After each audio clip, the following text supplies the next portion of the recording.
Gildan Media presents Your Coach in a Box, affordable, life-changing audio programs.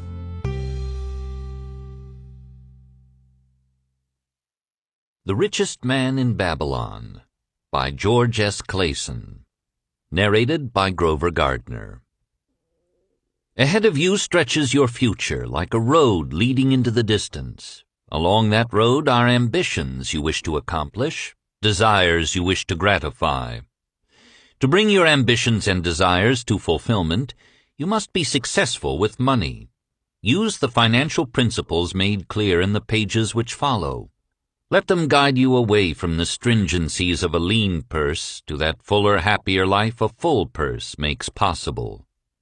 Like the law of gravity, they are universal and unchanging. May they prove for you, as they have proven to so many others, a sure key to a fat purse, larger bank balances, and gratifying financial progress. Lo, money is plentiful for those who understand the simple rules of its acquisition. 1. Start thy purse to fattening. 2. Control thy expenditures. 3. Make thy gold multiply.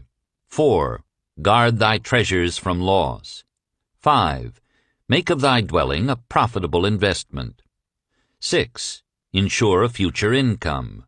7. Increase thy ability to earn. Forward. Our prosperity as a nation depends upon the personal financial prosperity of each of us as individuals. This book deals with the personal successes of each of us. Success means accomplishments as the result of our own efforts and abilities. Proper preparation is the key to our success. Our acts can be no wiser than our thoughts. Our thinking can be no wiser than our understanding. This book of cures for lean purses has been termed a guide to financial understanding. That indeed is its purpose, to offer those who are ambitious for financial success an insight which will aid them to acquire money, to keep money, and to make their surpluses earn more money. In the pages which follow, we are taken back to Babylon, the cradle in which was nurtured the basic principles of finance now recognized and used the world over. To new readers, the author is happy to extend the wish that its pages may contain for them the same inspiration for growing bank accounts, greater financial successes, and the solution of difficult personal financial problems so enthusiastically reported by readers from coast to coast. To the business executives who have distributed these tales in such generous quantities to friends, relatives, employees, and associates, the author takes this opportunity to express his gratitude. No endorsement could be higher than that of practical men who appreciate its teachings because they themselves have worked up to important successes by applying the very principles it advocates. Babylon became the wealthiest city of the ancient world because its citizens were the richest people of their time. They appreciated the value of money. They practiced sound financial principles in acquiring money, keeping money, and making their money earn more money. They provided for themselves what we all desire, incomes for the future. G.S.C. An historical sketch of Babylon. In the pages of history there lives no city more glamorous than Babylon. Its very name conjures visions of wealth and splendor. Its treasures of gold and jewels were fabulous. One naturally pictures such a wealthy city as located in a suitable setting of tropical luxury, surrounded by rich natural resources of forests and mines. Such was not the case. It was located beside the Euphrates River, in a flat, arid valley. It had no forests, no mines, not even stone for building. It was not even located upon a natural trade route. The rainfall was insufficient to raise crops. Babylon is an outstanding example of man's ability to achieve great objectives using whatever means are at his disposal. All of the resources supporting this large city were man-developed. All of its riches were man-made. Babylon possessed just two natural resources, a fertile soil and water in the river. With one of the greatest engineering accomplishments of this or any other day, Babylonian engineers diverted the waters from the river by means of dams and immense irrigation canals. Far out across that arid valley went these canals to pour the life-giving waters over the fertile soil. This ranks among the first engineering feats known to history. Such abundant crops as were the reward of this irrigation system the world had never seen before. Fortunately, during its long existence, Babylon was ruled by successive lines of kings to whom conquest and plunder were but incidental. While it engaged in many wars, most of these were local or defensive against ambitious conquerors from other countries who coveted the fabulous treasures of Babylon. The outstanding rulers of Babylon live in history because of their wisdom, enterprise, and justice. Babylon produced no strutting monarchs who sought to conquer the known world that all nations might pay homage to their egotism. As a city, Babylon exists no more. When those energizing human forces that built and maintained the city for thousands of years were withdrawn, it soon became a deserted ruin. The site of the city is in Asia, about 600 miles east of the Suez Canal, just north of the Persian Gulf. The latitude is about 30 degrees above the equator, practically the same as that of Yuma, Arizona. It possessed a climate similar to that of this American city, hot and dry. Today, this valley of the Euphrates, once a populous irrigated farming district, is again a wind-swept arid waste. Scant grass and desert shrubs strive for existence against the wind-blown sands. Gone are the fertile fields, the mammoth cities, and the long caravans of rich merchandise. Nomadic bands of Arabs, securing a scant living by tending small herds, are the only inhabitants. Such it has been since about the beginning of the Christian era. Dotting this valley are earthen hills.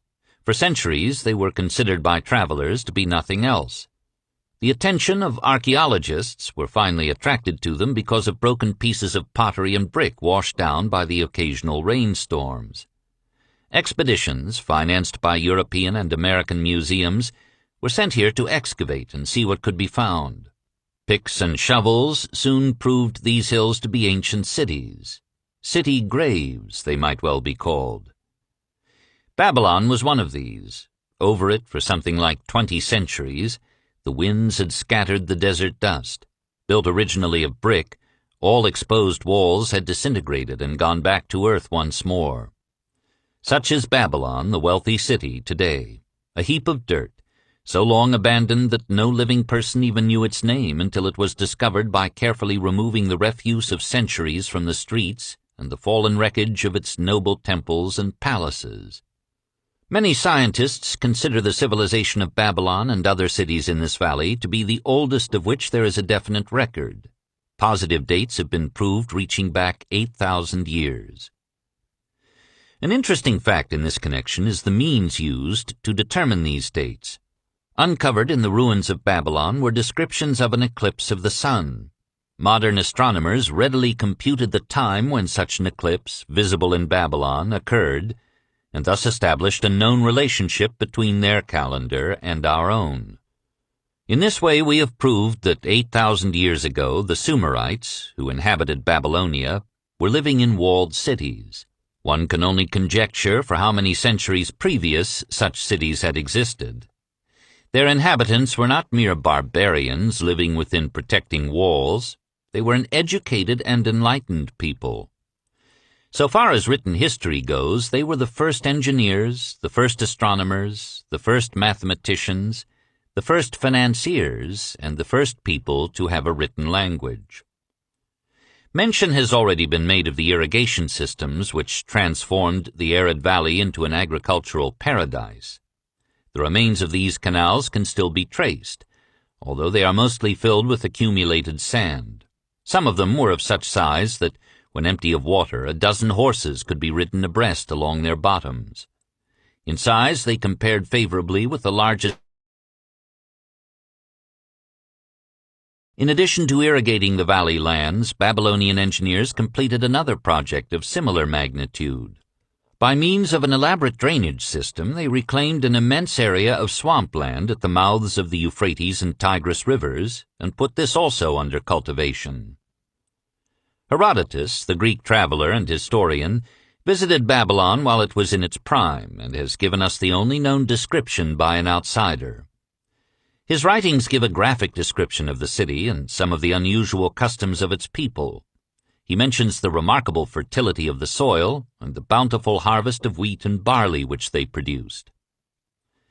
The glory of Babylon has faded, but its wisdom has been preserved for us. For this we are indebted to their form of records. In that distant day, the use of paper had not been invented. Instead, they laboriously engraved their writing upon tablets of moist clay. When completed, these were baked and became hard tile. In size, they were about 6 by 8 inches and an inch in thickness. These clay tablets, as they are commonly called, were used much as we use modern forms of writing. Upon them were engraved legends, poetry, history, transcriptions of royal decrees, the laws of the land, titles to property, promissory notes, and even letters which were dispatched by messengers to distant cities. From these clay tablets we are permitted an insight into the intimate personal affairs of the people. For example, one tablet, evidently from the records of a country storekeeper, relates that upon the given date a certain named customer brought in a cow and exchanged it for 7 sacks of wheat, 3 being delivered at the time and the other 4 to await the customer's pleasure. Safely buried in the wrecked cities, archaeologists have recovered entire libraries of these tablets, hundreds of thousands of them. One of the outstanding wonders of Babylon was the immense walls surrounding the city. The ancients ranked them with the Great Pyramid of Egypt as belonging to the 7 wonders of the world. Queen Semiramis is credited with having erected the first walls during the early history of the city. Modern excavators have been unable to find any trace of the original walls, nor is their exact height known. From mention made by early writers, it is estimated they were about 50 to 60 feet high, faced on the outer side with burnt brick, and further protected by a deep moat of water. Later and more famous walls were started about 600 years before the time of Christ by King Nabopolassar. Upon such a gigantic scale did he plan the rebuilding, he did not live to see the work finished.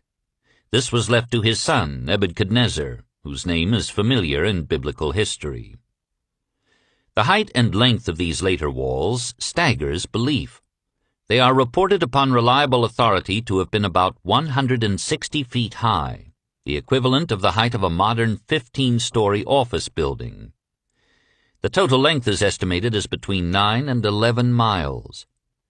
So wide was the top that a 6-horse chariot could be driven around them. Of this tremendous structure, little now remains except portions of the foundations and the moat. In addition to the ravages of the elements, the Arabs completed the destruction by quarrying the brick for building purposes elsewhere. Against the walls of Babylon marched in turn the victorious armies of almost every conqueror of that age of wars of conquest. A host of kings laid siege to Babylon, but always in vain. Invading armies of that day were not to be considered lightly. Historians speak of such units as 10,000 horsemen, 25,000 chariots, 1,200 regiments of foot soldiers, with 1,000 men to the regiment. Often 2 or 3 years of preparation would be required to assemble war materials and depots of food along the proposed line of march. The city of Babylon was organized much like a modern city. There were streets and shops. Peddlers offered their wares through residential districts. Priests officiated in magnificent temples. Within the city was an inner enclosure for the royal palaces. The walls about this were said to have been higher than those about the city. The Babylonians were skilled in the arts. These included sculpture, painting, weaving, gold working, and the manufacture of metal weapons and agricultural implements. Their jewelers created most artistic jewelry. Many samples have been recovered from the graves of its wealthy citizens and are now on exhibition in the leading museums of the world. At a very early period, when the rest of the world was still hacking at trees with stone-headed axes, or hunting and fighting with flint-pointed spears and arrows, the Babylonians were using axes, spears, and arrows with metal heads. The Babylonians were clever financiers and traders. So far as we know, they were the original inventors of money as a means of exchange, of promissory notes and written titles to property. Babylon was never entered by hostile armies until about 540 years before the birth of Christ. Even then the walls were not captured. The story of the fall of Babylon is most unusual. Cyrus, one of the great conquerors of that period, intended to attack the city and hoped to take its impregnable walls. Advisers of Nabonidus, the king of Babylon, persuaded him to go forth to meet Cyrus and give him battle without waiting for the city to be besieged. In the succeeding defeat to the Babylonian army, it fled away from the city. Cyrus thereupon entered the open gates and took possession without resistance. Thereafter, the power and prestige of the city gradually waned until, in the course of a few hundred years, it was eventually abandoned, deserted, left for the winds and storms to level once again to that desert earth from which its grandeur had originally been built. Babylon had fallen, never to rise again, but to it civilization owes much. The eons of time have crumbled to dust the proud walls of its temples, but the wisdom of Babylon endures. Money is the medium by which earthly success is measured. Money makes possible the enjoyment of the best the earth affords. Money is plentiful for those who understand the simple laws which govern its acquisition. Money is governed today by the same laws which controlled it when prosperous men thronged the streets of Babylon 6,000 years ago. The Man Who Desired Gold. Bansir, the chariot builder of Babylon, was thoroughly discouraged. From his seat upon the low wall surrounding his property, he gazed sadly at his simple home and the open workshop in which stood a partially completed chariot. His wife frequently appeared at the open door. Her furtive glances in his direction reminded him that the meal bag was almost empty and he should be at work finishing the chariot, hammering and hewing, polishing and painting, stretching taut the leather over the wheel rims, preparing it for delivery so he could collect from his wealthy customer. Nevertheless, his fat, muscular body sat stolidly upon the wall. His slow mind was struggling patiently with a problem for which he could find no answer. The hot tropical sun, so typical of this valley of the Euphrates, beat down upon him mercilessly. Beads of perspiration formed upon his brow and trickled down unnoticed to lose themselves in the hairy jungle of his chest. Beyond his home towered the high terraced wall surrounding the king's palace. Nearby, cleaving the blue heavens, was the painted tower of the Temple of Bel. In the shadow of such grandeur was this simple home, and many others far less neat and well cared for. Babylon was like this, a mixture of grandeur and squalor, of dazzling wealth and direst poverty, crowded together without plan or system within the protecting walls of the city. Behind him, had he cared to turn and look, the noisy chariots of the rich jostled and crowded aside the sandaled tradesmen as well as the barefooted beggars. Even the rich were forced to turn into the gutters to clear the way for the long lines of slave water carriers on the king's business, each bearing a heavy goatskin of water to be poured upon the hanging gardens. Bansir was too engrossed in his own problem to hear or heed the confused hubbub of the busy city. It was the unexpected twanging of the strings from a familiar lyre that aroused him from his reverie. He turned and looked into the sensitive, smiling face of his best friend, Kobe, the musician. "May the gods bless thee with great liberality, my good friend," began Kobe with an elaborate salute. "Yet it does appear they have already been so generous thou needest not to labor. I rejoice with thee in thy good fortune. More, I would even share it with thee. Pray, from thy purse, which must be bulging, else thou wouldst be busy in your shop, extract but 2 humble shekels, and lend them to me until after the nobleman's feast this night. Thou wilt not miss them ere they are returned." "If I did have 2 shekels," Bansir responded gloomily, "to no one could I lend them, not even to you, my best of friends, for they would be my fortune, my entire fortune. No one lends his entire fortune, not even to his best friend." "What?" exclaimed Kobe with genuine surprise. Thou hast not 1 shekel in thy purse, yet sit like a statue upon a wall? Why not complete that chariot? How else canst thou provide for thy noble appetite? 'Tis not like thee, my friend. Where is thy endless energy? Doth something distress thee? Have the gods brought to thee troubles? A torment from the gods it must be, Bonseer agreed. It began with a dream, a senseless dream, in which I thought I was a man of means. From my belt hung a handsome purse heavy with coins. There were shekels, which I cast with careless freedom to the beggars. There were pieces of silver with which I did buy finery for my wife and whatever I did desire for myself. There were pieces of gold which made me feel assured of the future and unafraid to spend the silver. A glorious feeling of contentment was within me. You would not have known me for thy hard-working friend, nor wouldst have known my wife, so free from wrinkles was her face, and shining with happiness. She was again the smiling maiden of our early married days. A pleasant dream indeed, commented Kobe. But why should such pleasant feelings as it aroused turn thee into a glum statue upon the wall? Why, indeed, because when I awoke and remembered how empty was my purse, a feeling of rebellion swept over me. Let us talk it over together, for, as the sailors do say, we ride in the same boat, we two. As youngsters, we went together to the priests to learn wisdom. As young men, we shared each other's pleasures. As grown men, we have always been close friends. We have been contented subjects of our kind. We have been satisfied to work long hours and spend our earnings freely. We have earned much coin in the years that have passed, yet to know the joys that come from wealth we must dream about them. Bah!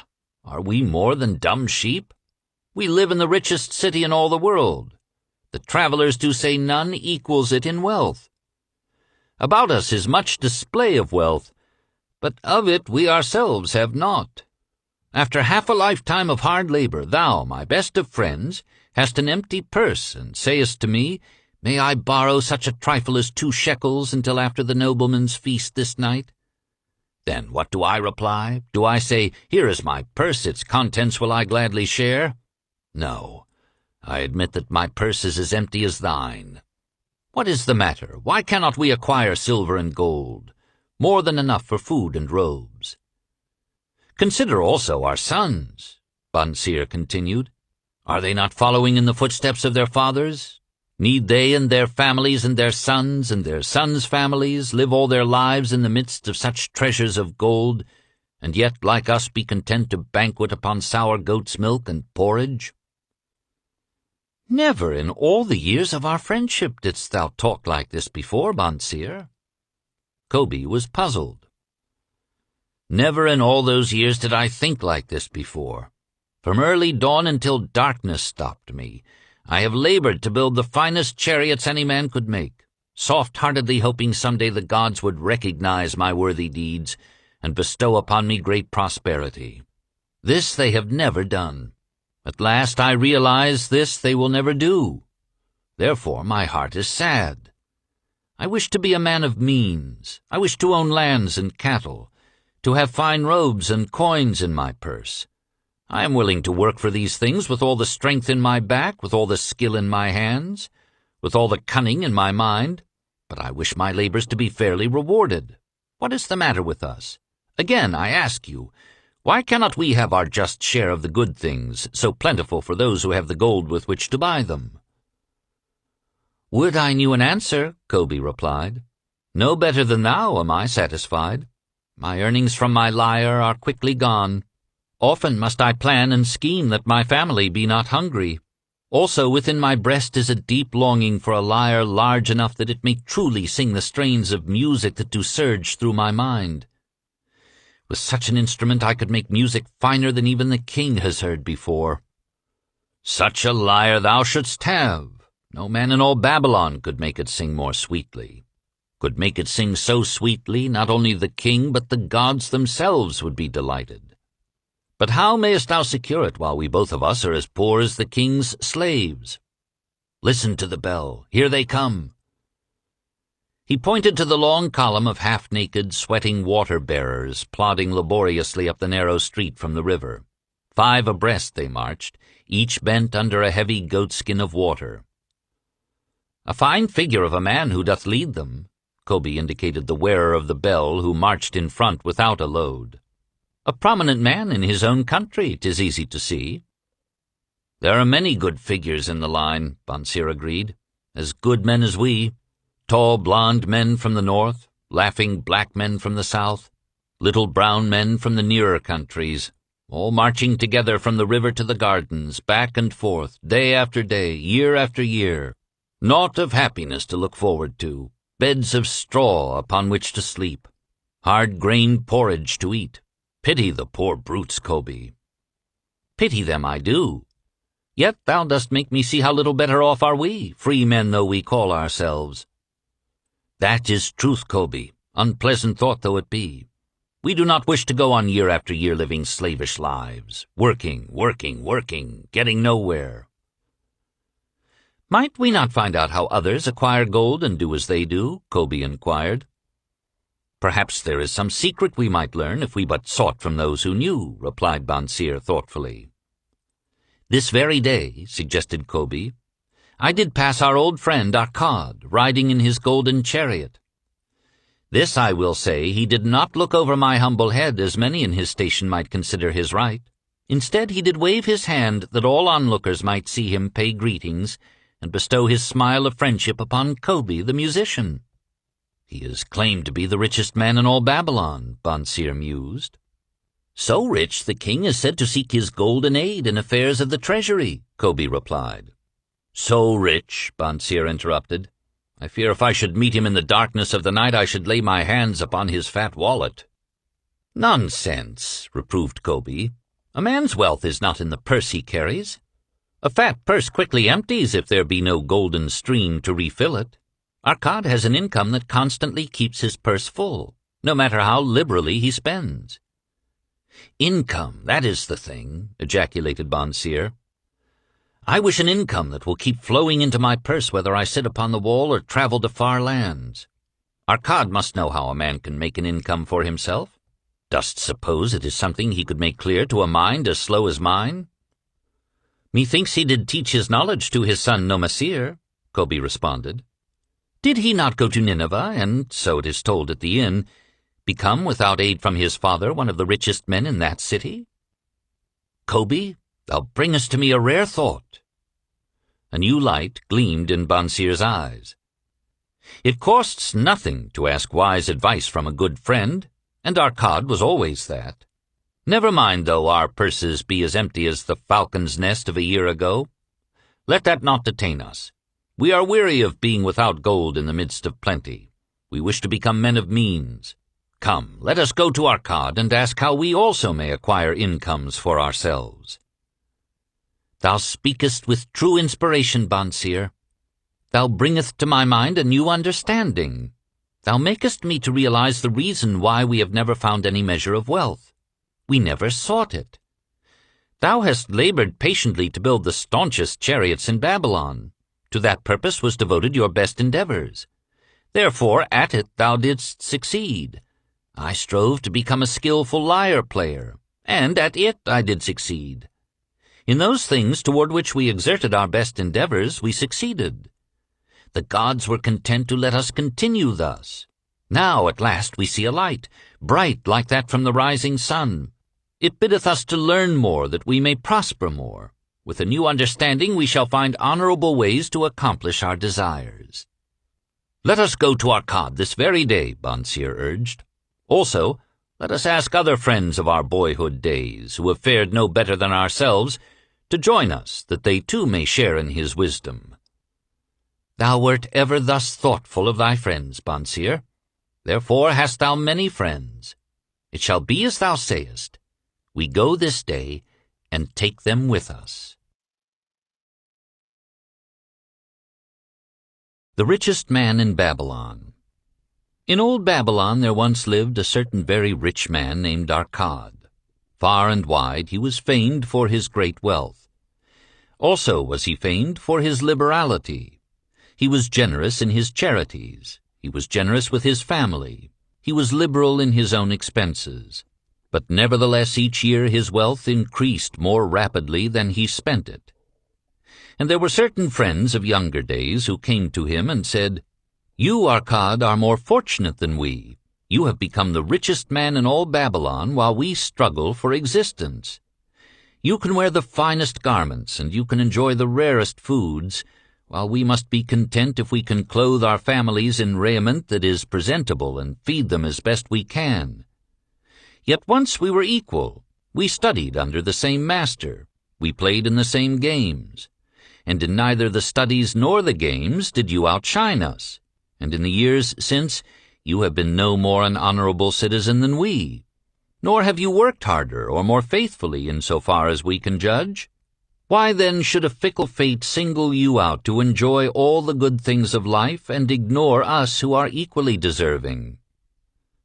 Thereupon Arkad remonstrated with them, saying, "If you have not acquired more than a bare existence in the years since we were youths, it is because you either have failed to learn the laws that govern the building of wealth, or else you do not observe them. Fickle fate is a vicious goddess who brings no permanent good to anyone. On the contrary, she brings ruin to almost every man upon whom she showers unearned gold. She makes wanton spenders who soon dissipate all they receive and are left beset by overwhelming appetites and desires they have not the ability to gratify. Yet others whom she favors become misers and hoard their wealth, fearing to spend what they have, knowing they do not possess the ability to replace it. They further are beset by fear of robbers and doom themselves to lives of emptiness and secret misery. Others there probably are who can take unearned gold and add to it and continue to be happy and contented citizens. But so few are they, I know of them but by hearsay. Think you of the men who have inherited sudden wealth, and see if these things are not so." His friends admitted that of the men they knew who had inherited wealth, these words were true, and they besought him to explain to them how he had become possessed of so much prosperity. So he continued, "In my youth I looked about me and saw all the good things there were to bring happiness and contentment, and I realized that wealth increased the potency of all these. Wealth is power. With wealth many things are possible. One may ornament the home with the richest of furnishings. One may sail the distant seas. One may feast on the delicacies of far lands. One may buy the ornaments of the gold worker and the stone polisher. One may even build mighty temples for the gods. One may do all these things and many others in which there is delight for the senses and gratification for the soul. And when I realized all this, I decided to myself that I would claim my share of the good things of life. I would not be one of those who stand afar off, enviously watching others enjoy. I would not be content to clothe myself in the cheapest raiment that looked respectable. I would not be satisfied with the lot of a poor man. On the contrary, I would make myself a guest at this banquet of good things. Being, as you know, the son of a humble merchant, one of a large family with no hope of an inheritance, and not being endowed, as you have so frankly said, with superior powers or wisdom, I decided that if I was to achieve what I desired, time and study would be required. As for time, all men have it in abundance. You, each of you, have let slip by sufficient time to have made yourselves wealthy. Yet you admit you have nothing to show except your good families, of which you can be justly proud. As for study, did not our wise teacher teach us that learning was of two kinds? The one kind being the things we learned and knew, and the other being the training that taught us how to find out what we did not know. Therefore did I decide to find out how one might accumulate wealth, and when I had found out, to make this my task and do it well. For is it not wise that we should enjoy while we dwell in the brightness of the sunshine? For sorrows enough shall descend upon us when we depart for the darkness of the world of spirit.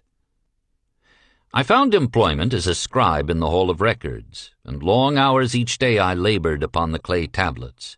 Week after week and month after month I labored, yet for my earnings I had naught to show. Food and clothing and penance to the gods and other things of which I could remember not what, absorbed all my earnings, but my determination did not leave me. And one day Algamish, the moneylender, came to the house of the city master and ordered a copy of the 9th law. And he said to me, I must have this in 2 days, and if the task is done by that time, 2 coppers will I give to thee. So I labored hard, but the law was long, and when Algamish returned, the task was unfinished. He was angry, and had I been his slave, he would have beaten me. But knowing the city master would not permit him to injure me, I was unafraid. So I said to him, Algamish, you are a very rich man. Tell me how I may also become rich, and all night I will carve upon the clay, and when the sun rises it shall be completed. He smiled at me and replied, You are a forward knave, but we will call it a bargain. All that night I carved, though my back pained and the smell of the wick made my head ache until my eyes could hardly see. But when he returned at sunup, the tablets were complete. Now, I said, tell me what you promised. You have fulfilled your part of our bargain, my son, he said to me kindly, and I am ready to fulfill mine. I will tell you these things you wish to know, because I am becoming an old man, and an old tongue loves to wag. And when youth comes to age for advice, he receives the wisdom of years. But too often does youth think that age knows only the wisdom of days that are gone, and therefore profits not. But remember this, the sun that shines today is the sun that shone when thy father was born, and will still be shining when thy last grandchild shall pass into the darkness. The thoughts of youth, he continued, are bright lights that shine forth like the meteors that oft make brilliant the sky, but the wisdom of age is like the fixed stars that shine so unchanged that the sailor may depend upon them to steer his course. Mark you well my words, for if you do not, you will fail to grasp the truth that I will tell you, and you will think that your night's work has been in vain. Then he looked at me shrewdly from under his shaggy brows and said in a low, forceful tone, I found the road to wealth when I decided that a part of all I earned was mine to keep, and so will you. Then he continued to look at me with a glance that I could feel pierce me, but said no more. Is that all? I asked. That was sufficient to change the heart of a sheep-herder into the heart of a money-lender, he replied. But all I earn is mine to keep, is it not? I demanded. Far from it, he replied. Do you not pay the garment-maker? Do you not pay the sandal-maker? Do you not pay for the things you eat? Can you live in Babylon without spending? What have you to show for your earnings of the past month? What about the past year? Fool, you pay to everyone but yourself. Dullard, you labor for others. As well be a slave and work for what your master gives you to eat and wear. If you did keep for yourself 1/10 of all you earn, how much would you have in 10 years? My knowledge of the numbers did not forsake me, and I answered, As much as I earn in 1 year. You speak but half the truth, he retorted. Every gold piece you save is a slave to work for you. Every copper it earns is its child that also can earn for you. If you would become wealthy, then what you save must earn, and its children must earn, that all may help to give to you the abundance you crave. You think I cheat you for your long night's work, he continued, but I am paying you 1,000 times over if you have the intelligence to grasp the truth I offer you. A part of all you earn is yours to keep. It should not be less than 1/10, no matter how little you earn. It can be as much more as you can afford. Pay yourself first. Do not buy from the clothes-maker and the sandal-maker more than you can pay out of the rest and still have enough for food and charity and penance to the gods.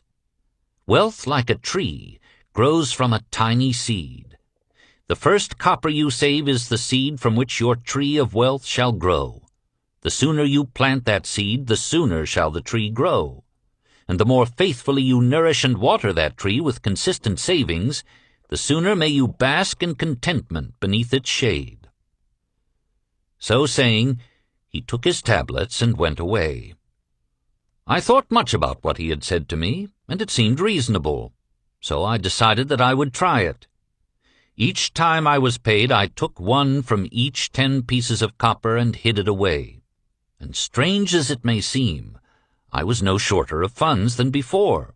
I noticed little difference as I managed to get along without it, but often I was tempted, as my hoard began to grow, to spend it for some of the good things the merchants displayed, brought by camels and ships from the land of the Phoenicians.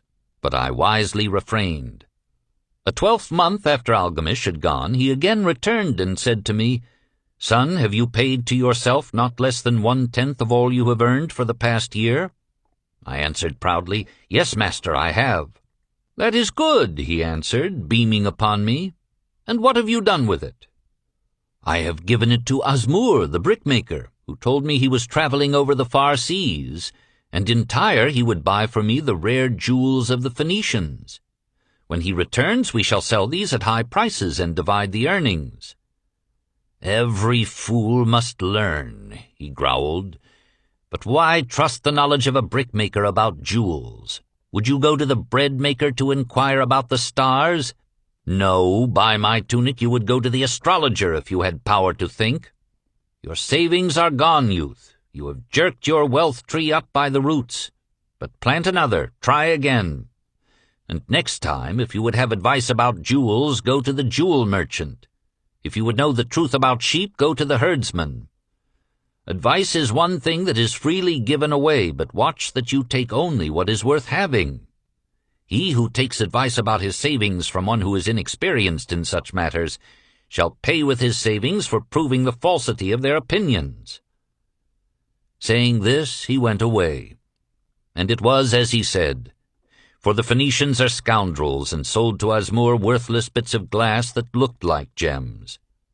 But as Algamish had bidden me, I again saved each 10th copper, for I now had formed the habit, and it was no longer difficult.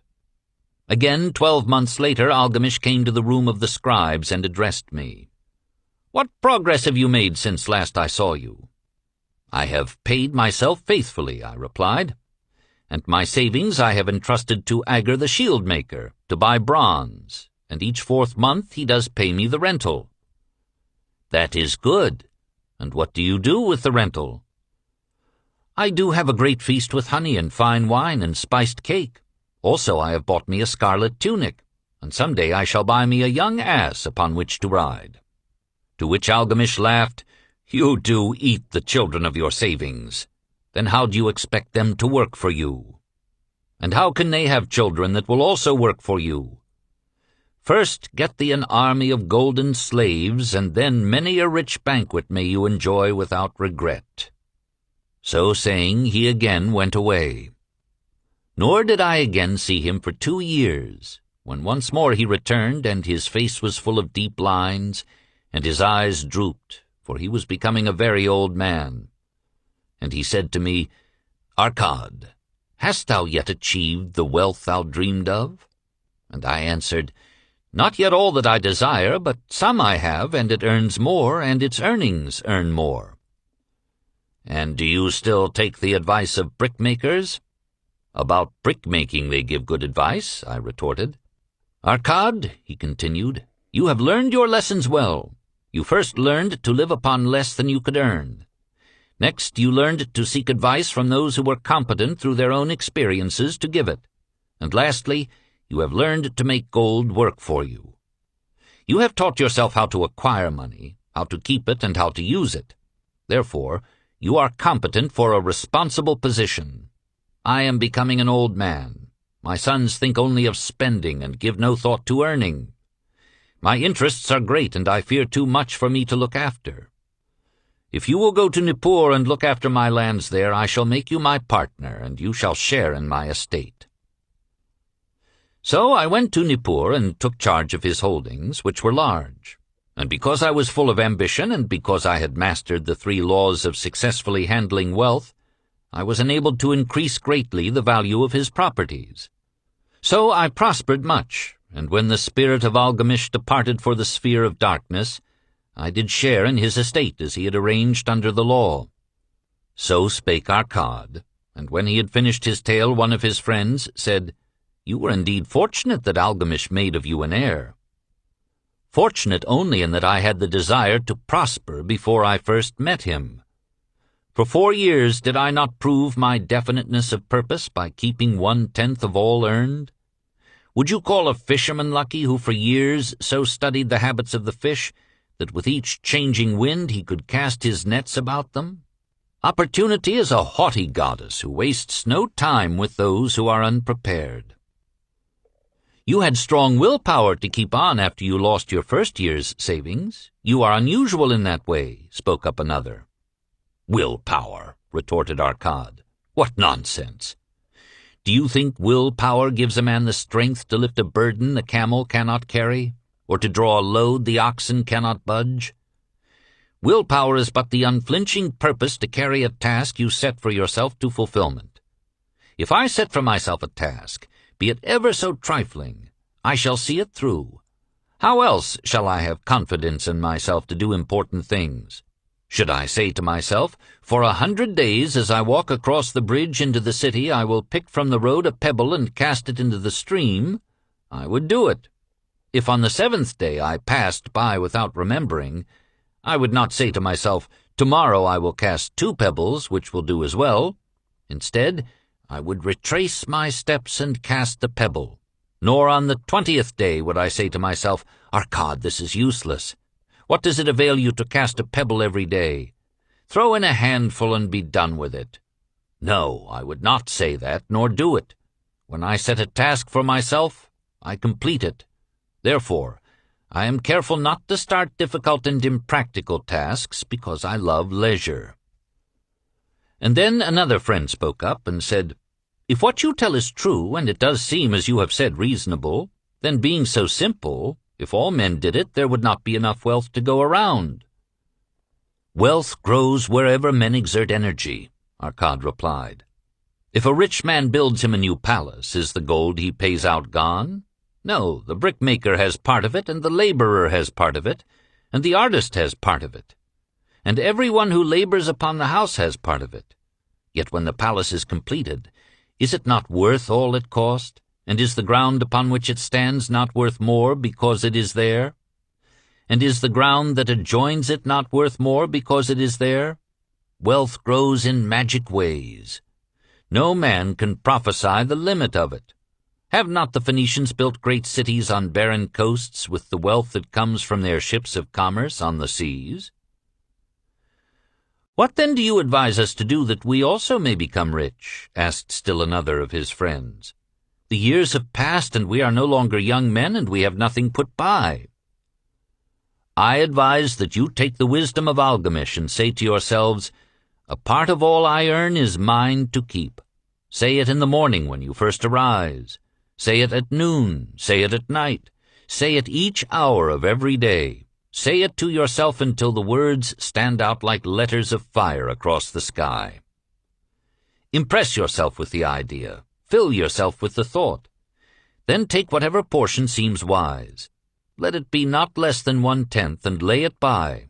Arrange your other expenditures to do this, if necessary, but lay by that portion first. Soon you will realize what a rich feeling it is to own a treasure upon which you alone have claim.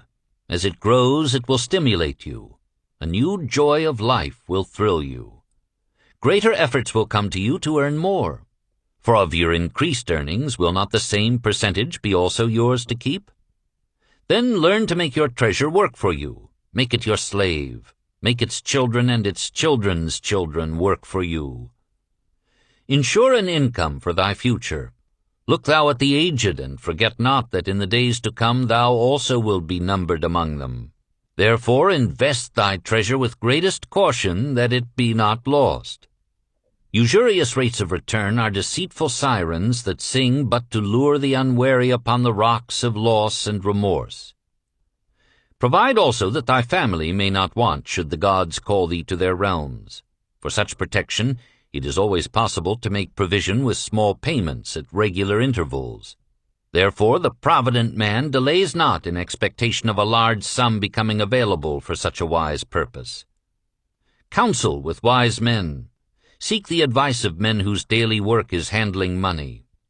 Let them save you from such an error as I myself made in entrusting my money to the judgment of Azmur, the brickmaker. A small return and a safe one is far more desirable than risk. Enjoy life while you are here. Do not overstrain or try to save too much. If 1/10 of all you earn is as much as you can comfortably keep, be content to keep this portion. Live otherwise according to your income, and let not yourself get niggardly and afraid to spend. Life is good, and life is rich with things worthwhile and things to enjoy. His friends thanked him and went away. Some were silent because they had no imagination and could not understand. Some were sarcastic because they thought that one so rich should divide with old friends not so fortunate. But some had in their eyes a new light. They realized that Algamish had come back each time to the room of the scribes because he was watching a man work his way out of darkness into light. When that man had found the light, a place awaited him. No one could fill that place until he had for himself worked out his own understanding, until he was ready for opportunity. These latter were the ones who, in the following years, frequently revisited Arkad, who received them gladly. He counseled with them and gave them freely of his wisdom, as men of broad experience are always glad to do. And he assisted them in so investing their savings that it would bring in a good interest with safety, and would neither be lost nor entangled in investments that paid no dividends. The turning point in these men's lives came upon that day when they realized the truth that had come from Algamish to Arkad, and from Arkad to them. A part of all you earn is yours to keep. 7 Cures for a Lean Purse. The glory of Babylon endures. Down through the ages its reputation comes to us as the richest of cities, its treasures as fabulous. Yet it was not always so. The riches of Babylon were the result of the wisdom of its people. They first had to learn how to become wealthy. When the good king Sargon returned to Babylon after defeating his enemies, the Elamites, he was confronted with a serious situation. The royal chancellor explained it to the king thus: "After many years of great prosperity brought to our people because your majesty built the great irrigation canals and the mighty temples of the gods, now that these works are completed, the people seem unable to support themselves. The laborers are without employment, the merchants have few customers, the farmers are unable to sell their produce. People have not enough gold to buy food." "But where has all the gold gone that we spent for these great improvements?" demanded the king. "It has found its way, I fear," responded the chancellor, "into the possession of a very few rich men of our city. It filtered through the fingers of most of our people as quickly as the goat's milk through the strainer. Now that the stream of gold has ceased to flow, most of our people have nothing to show for their earnings." The king was thoughtful for some time. Then he asked, "Why should so few men be able to acquire all the gold?" "Because they know how," replied the chancellor. "One may not condemn a man for succeeding because he knows how. Neither may one with justice take away from a man what he has fairly earned to give to men of less ability." "But why," demanded the king, "should not all the people learn to accumulate gold and therefore become themselves rich and prosperous?" "Quite possible, Your Excellency. But who can teach them? Certainly not the priests, because they know naught of money-making." "Who knows best in all our city how to become wealthy, Chancellor?" asked the king. "Thy question answers itself, Your Majesty. Who has amassed the greatest wealth in Babylon?" "Well said, my able Chancellor. It is Arkad.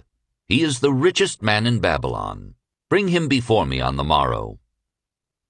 Upon the following day, as the king had decreed, Arkad appeared before him, straight and sprightly despite his 80 years and 10. "Arkad," spoke the king, "is it true thou art the richest man in Babylon?" "So it is reported, Your Majesty, and no man disputes it." "How becamest thou so wealthy?" "By taking advantage of opportunities available to all citizens of our good city." "Thou hadst nothing to start with?" "Only a great desire for wealth. Besides this, nothing."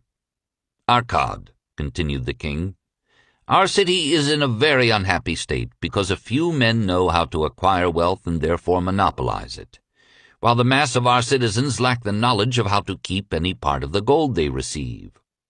It is my desire that Babylon be the wealthiest city in the world. Therefore it must be a city of many wealthy men. Therefore we must teach all the people how to acquire riches. Tell me, Arkad, is there any secret to acquiring wealth? Can it be taught? It is practical, Your Majesty. That which one man knows can be taught to others. The king's eyes glowed. Arkad, thou speakest the words I wish to hear. Wilt thou lend thyself to this great cause? Wilt thou teach thy knowledge to a school for teachers, each of whom shall teach others until there are enough trained to teach these truths to every worthy subject in my domain?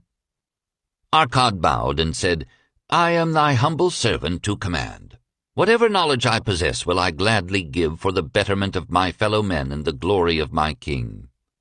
Let your good chancellor arrange for me a class of 100 men, and I will teach them those 7 cures which did fatten my purse, than which there was none leaner in all Babylon.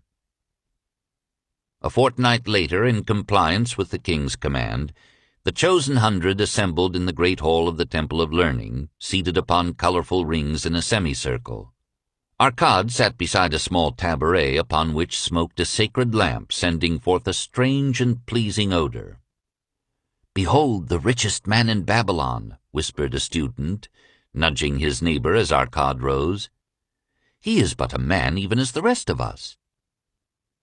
"As a dutiful subject of our great king," Arkad began, "I stand before you in his service. Because once I was a poor youth who did greatly desire gold, and because I found knowledge that enabled me to acquire it, he asks that I impart unto you my knowledge. I started my fortune in the humblest way. I had no advantage, not enjoyed as fully by you and every citizen in Babylon. The first storehouse of my treasure was a well purse. I loathed its useless emptiness. I desired it to be round and full, clinking with the sound of gold. Therefore I sought every remedy for a lean purse. I found 7.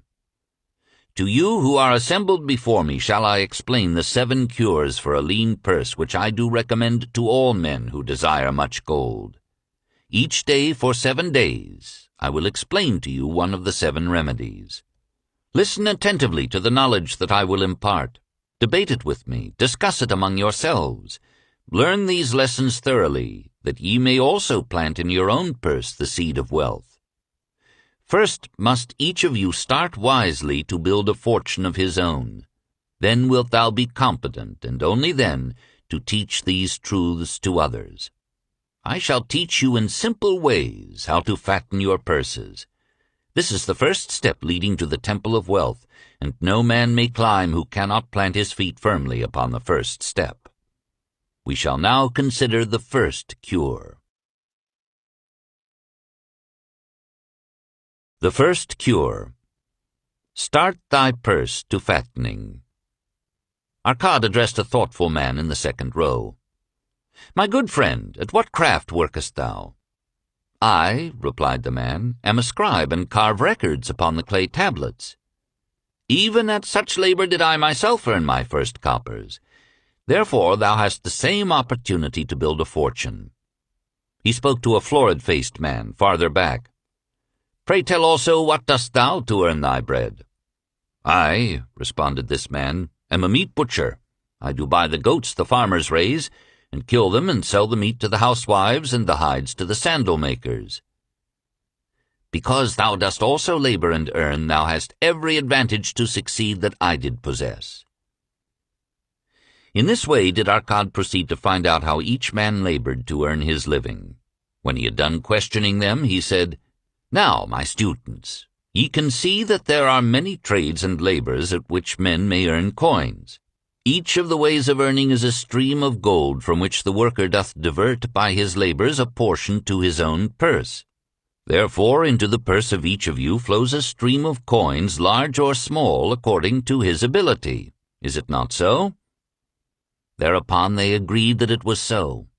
"Then," continued Arkad, If each of you desireth to build for himself a fortune, is it not wise to start by utilizing that source of wealth which he already has established?" To this they agreed. Then Arcad turned it to a humble man who had declared himself an egg merchant. "If thou select one of thy baskets, and put into it each morning 10 eggs, and take out from it each evening 9 eggs, what will eventually happen?" "It will become in time overflowing." "Why?" "Because each day I put in 1 more egg than I take out." Arcad turned to the class with a smile. "Does any man here have a lean purse?" First they looked amused, then they laughed. Lastly, they waved their purses in jest. "All right," he continued. "Now I shall tell thee the first remedy I learned to cure a lean purse. Do exactly as I have suggested to the egg merchant. For every 10 coins thou placest within thy purse, take out for use but 9. Thy purse will start to fatten at once, and its increasing weight will feel good in thy hand and bring satisfaction to thy soul. Deride not what I say because of its simplicity. Truth is always simple. I told thee I would tell how I built my fortune. This was my beginning. I too carried a lean purse, and cursed it because there was naught within to satisfy my desires. But when I began to take out from my purse but 9 parts of 10 I put in, it began to fatten. So will thine. Now I will tell a strange truth, the reason for which I know not. When I ceased to pay out more than 9/10 of my earnings, I managed to get along just as well. I was not shorter than before. Also ere long did coins come to me more easily than before. Surely it is a law of the gods that unto him who keepeth and spendeth not a certain part of all his earnings shall gold come more easily. Likewise him whose purse is empty does avoid gold. Which desirest thou the most? Is it the gratification of thy desires of each day, a jewel, a bit of finery, better raiment, more food, things quickly gone and forgotten? Or is it substantial belongings, gold, lands, herds, merchandise, income-bringing investments? The coins thou takest from thy purse bring the first. The coins thou leavest within it will bring the latter. This, my students, was the first cure I did discover for my lean purse. For each 10 coins I put in, to spend but 9. Debate this amongst yourselves. If any man proves it untrue, tell me upon the morrow when we shall meet again. The second cure. Control thy expenditures. Some of your members, my students, have asked me this. How can a man keep 1/10 of all he earns in his purse when all the coins he earns are not enough for his necessary expenses?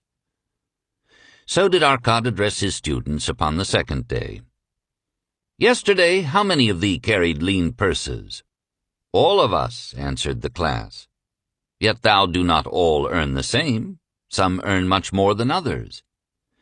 Some have much larger families to support, yet all purses were equally lean.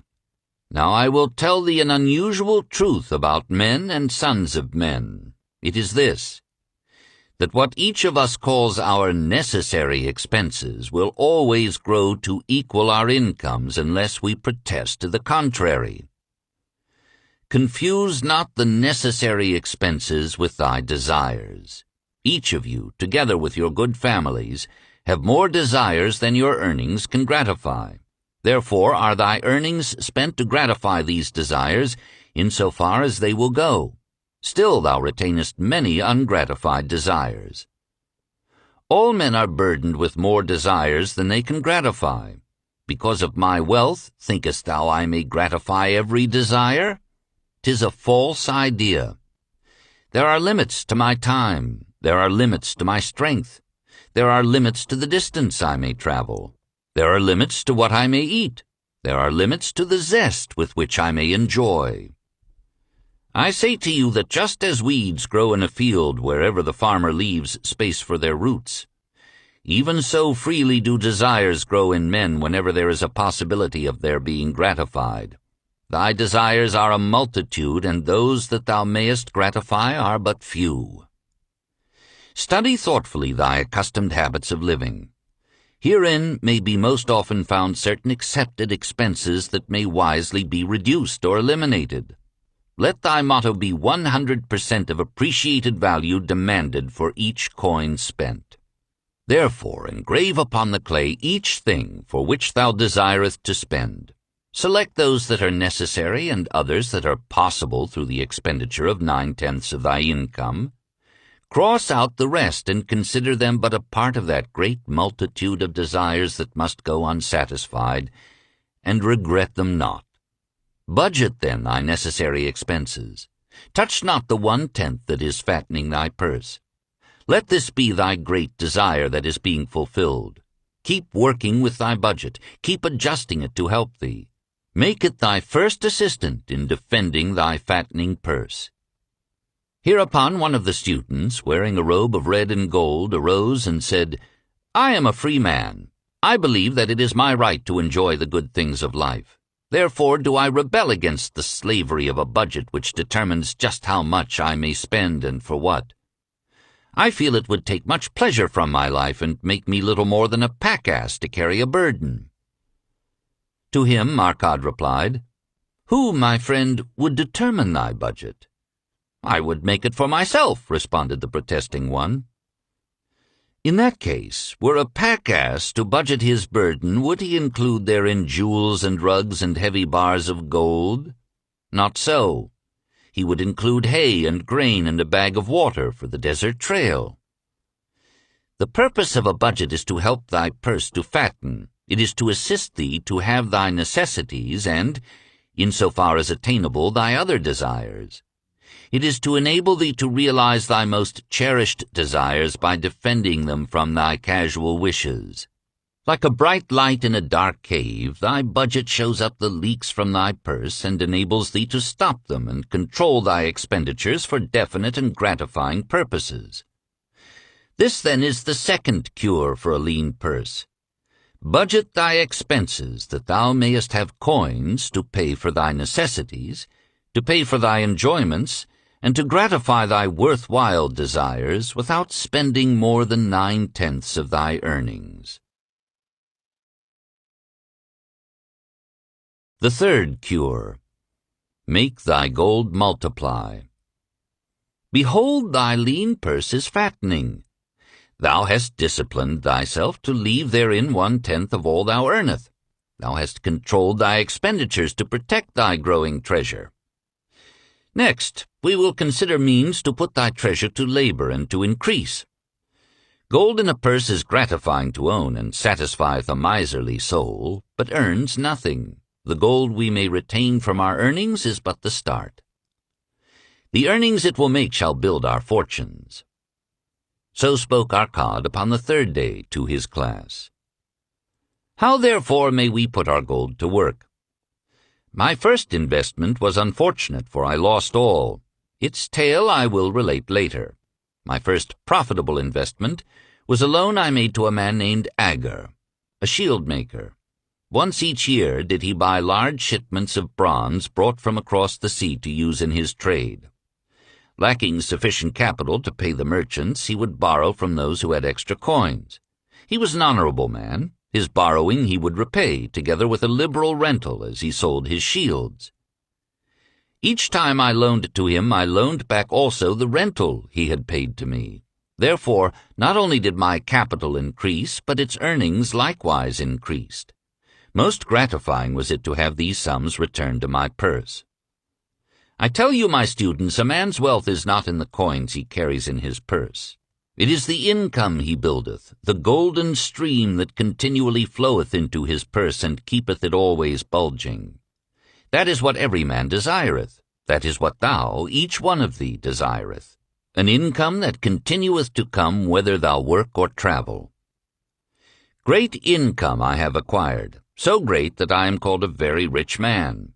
My loans to Agar were my first training in profitable investment.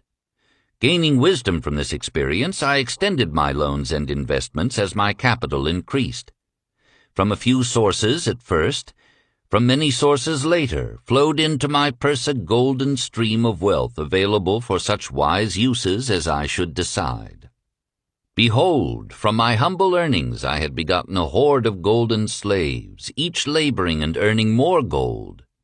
As they labored for me, so their children also labored, and their children's children, until great was the income for their combined efforts. Gold increaseth rapidly when making reasonable earnings, as thou wilt see from the following. A farmer, when his first son was born, took 10 pieces of silver to a moneylender and asked him to keep it on rental for his son until he became 20 years of age. This the moneylender did, and agreed the rental should be 1/4 of its value each 4 years. The farmer asked, because this sum he had set aside as belonging to his son, that the rental be added to the principal. When the boy had reached the age of 20 years, the farmer again went to the moneylender to inquire about the silver. The moneylender explained that because this sum had been increased by compound interest, the original 10 pieces of silver had now grown to 30 1/2 pieces. The farmer was well pleased, and because the son did not need the coins, he left them with the moneylender. When the son became 50 years of age, the father, meantime having passed to the other world, the moneylender paid the son in settlement 167 pieces of silver. Thus in 50 years had the investment multiplied itself at rental almost 17 times. This, then, is the third cure for a lean purse: to put each coin to laboring that it may reproduce its kind, even as the flocks of the field, and help bring to thee income, a stream of wealth that shall flow constantly into thy purse. The fourth cure: guard thy treasures from loss. Misfortune loves a shining mark. Gold in a man's purse must be guarded with firmness, else it be lost. Thus it is wise that we must first secure small amounts and learn to protect them before the gods entrust us with larger. So spoke Arcade upon the 4th day to his class. Every owner of gold is tempted by opportunities whereby it would seem that he could make large sums by its investment in most plausible projects. Often friends and relatives are eagerly entering such investment and urge him to follow. The first sound principle of investment is security for thy principal. Is it wise to be intrigued by larger earnings when thy principal may be lost? I say not. The penalty of risk is probable loss. Study carefully, before parting with thy treasure, each assurance that it may be safely reclaimed. Be not misled by thine own romantic desires to make wealth rapidly. Before thou loan it to any man, assure thyself of his ability to repay, and his reputation for doing so, that thou mayest not unwittingly be making him a present of thy hard-earned treasure. Before thou entrust it as an investment in any field, acquaint thyself with the dangers which may beset it. My own first investment was a tragedy to me at the time. The guarded savings of a year I did entrust to a brickmaker named Azmur, who was traveling over the far seas, and in Tyre agreed to buy for me the rare jewels of the Phoenicians. These we would sell upon his return and divide the profits. The Phoenicians were scoundrels and sold him bits of glass. My treasure was lost. Today my training would show to me at once the folly of entrusting a brickmaker to buy jewels. Therefore do I advise thee from the wisdom of my experience. Be not too confident of thine own wisdom in entrusting thy treasures to the possible pitfalls of investments. Better by far to consult the wisdom of those experienced in handling money for profit. Such advice is freely given for the asking, and may readily possess a value equal in gold to the sum thou considerest investing. In truth, such is its actual value if it save thee from loss. This, then, is the fourth cure for a lean purse, and of great importance if it prevent thy purse from being emptied once it has become well filled. Guard thy treasure from loss by investing only where thy principal is safe, where it may be reclaimed if desirable, and where thou wilt not fail to collect a fair rental. Consult with wise men. Secure the wisdom of those experienced in the profitable handling of gold. let their wisdom protect thy treasure from unsafe investments. The fifth cure: make of thy dwelling a profitable investment. If a man setteth aside 9 parts of his earnings upon which to live and enjoy life, and if any part of this 9 parts he can turn into a profitable investment without detriment to his well-being, then so much faster will his treasures grow.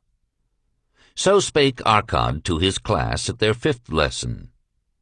All too many of our men of Babylon do raise their families in unseemly quarters. They do pay to exacting landlords liberal rentals for rooms where their wives have not a spot to raise the blooms that gladden a woman's heart, and their children have no place to play their games except in the unclean alleys. No man's family can fully enjoy life unless they do have a plot of ground wherein children can play in the clean earth, and where the wife may raise not only blossoms, but good rich herbs to feed her family. To a man's heart it brings gladness to eat the figs from his own trees and the grapes of his own vines, to own his own domicile, and to have it a place he is proud to care for, putteth confidence in his heart and greater effort behind all his endeavors. Therefore do I recommend that every man own the roof that sheltereth him and his. Nor is it beyond the ability of any well-intentioned man to own his home. Hath not our great king so widely extended the walls of Babylon, that within them much land is now unused and may be purchased at sums most reasonable? Also, I say to you, my students, that the moneylenders gladly consider the desires of men who seek homes and land for their families. Readily may thou borrow to pay the brickmaker and the builder for such commendable purposes, if thou can show a reasonable portion of the necessary sum which thou thyself hast provided for the purpose. Then when the house be built, thou canst pay the moneylender with the same regularity as thou didst pay the landlord. Because each payment will reduce thy indebtedness to the moneylender, a few years will satisfy his loan. Then will thy heart be glad, because thou wilt own in thy own right a valuable property, and thy only cost will be the king's taxes. Also wilt thy good wife go more often to the river to wash thy robes, that each time returning she may bring a goatskin of water to pour upon the growing things. Thus come many blessings to the man who owneth his own house, and greatly will it reduce his cost of living, making available more of his earnings for pleasures and the gratification of his desires. This, then, is the 5th cure for a lean purse. Own thy own home. The 6th cure: insure a future income. The life of every man proceedeth from his childhood to his old age. This is the path of life, and no man may deviate from it unless the gods call him prematurely to the world beyond.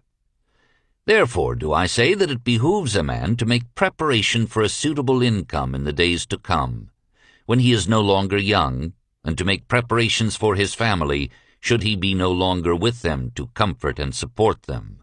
This lesson shall instruct thee in providing a full purse when time has made thee less able to earn. So Arcad addressed his class upon the 6th day. The man who, because of his understanding of the laws of wealth, acquireth a growing surplus, should give thought to those future days. He should plan certain investments or provision that may endure safely for many years, yet will be available when the time arrives which he has so wisely anticipated. There are diverse ways by which a man may provide with safety for his future. He may provide a hiding place and there bury a secret treasure. Yet no matter with what skill it be hidden, it may nevertheless become the loot of thieves. For this reason I recommend not this plan. A man may buy houses or lands for this purpose. If wisely chosen as to their usefulness and value in the future, they are permanent in their value, and their earnings or their sale will provide well for his purpose. A man may loan a small sum to the moneylender and increase it at regular periods. The rental which the moneylender adds to this will largely add to its increase. I do know a sandal maker named Ansan, who explained to me not long ago that each week for 8 years he had deposited with his moneylender 2 pieces of silver. The moneylender had but recently given him an accounting over which he greatly rejoiced. The total of his small deposits with their rental at the customary rate of 1/4 their value for each 4 years had now become 1,040 pieces of silver. I did gladly encourage him by further demonstrating to him with my knowledge of the numbers that in 12 years more, if he would keep his regular deposits of but 2 pieces of silver each week, the moneylender would then owe him 4,000 pieces of silver, a worthy competence for the rest of his life. Surely, when such a small payment made with regularity doth produce such profitable results, no man can afford not to insure a treasure for his old age and the protection of his family, no matter how prosperous his business and his investments may be. I would that I might say more about this. In my mind rests a belief that some day wise thinking men will devise a plan to insure against death, whereby many men pay in but a trifling sum regularly, the aggregate making a handsome sum for the family of each member who passeth to the beyond. This do I see as something desirable, and which I could highly recommend. But today it is not possible, because it must reach beyond the life of any man or any partnership to operate. It must be as stable as the king's throne. Some day do I feel that such a plan shall come to pass, and be a great blessing to many men, because even the first small payment will make available a snug fortune for the family of a member should he pass on. But because we live in our own day and not in the days which are to come, we must take advantage of those means and ways of accomplishing our purposes. Therefore do I recommend to all men that they, by wise and well thought-out methods, do provide against a lean purse in their mature years. For a lean purse to a man no longer able to earn, or to a family without its head, is a sore tragedy. This, then, is the 6th cure for a lean purse. Provide in advance for the needs of thy growing age and the protection of thy family. The 7th cure. Increase thy ability to earn. This day do I speak to thee, my students, of one of the most vital remedies for a lean purse. Yet I will talk not of gold, but of yourselves, of the men beneath the robes of many colors who do sit before me. I will talk to you of those things within the minds and lives of men which do work for or against their success. So did Arkad address his class upon the 7th day. Not long ago came to me a young man seeking to borrow. When I questioned him the cause of his necessity, he complained that his earnings were insufficient to pay his expenses. Thereupon I explained to him, this being the case, he was a poor customer for the moneylender, as he possessed no surplus earning capacity to repay the loan. What you need, young man, I told him, is to earn more coins. What dost thou to increase thy capacity to earn? All that I can do, he replied. 6 times within 2 moons have I approached my master to request my pay be increased, but without success. No man can go oftener than that. We may smile at his simplicity, yet he did possess one of the vital requirements to increase his earnings. Within him was a strong desire to earn more, a proper and commendable desire. Preceding accomplishment must be desire.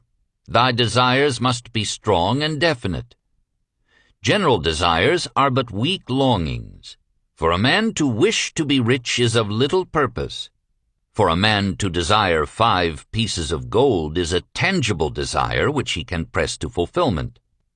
After he has backed his desire for 5 pieces of gold with strength of purpose to secure it, next he can find similar ways to obtain 10 pieces, and then 20 pieces, and later 1,000 pieces, and, behold, he has become wealthy. In learning to secure his one definite small desire, he hath trained himself to secure a larger one. This is the process by which wealth is accumulated, first in small sums, then in larger ones, as a man learns and becomes more capable. Desires must be simple and definite. They defeat their own purpose should they be too many, too confusing, or beyond a man's training to accomplish. As a man perfecteth himself in his calling, even so doth his ability to earn increase. In those days when I was a humble scribe carving upon the clay for a few coppers each day, I observed that other workers did more than I and were paid more. Therefore did I determine that I would be exceeded by none, nor did it take long for me to discover the reason for their greater success.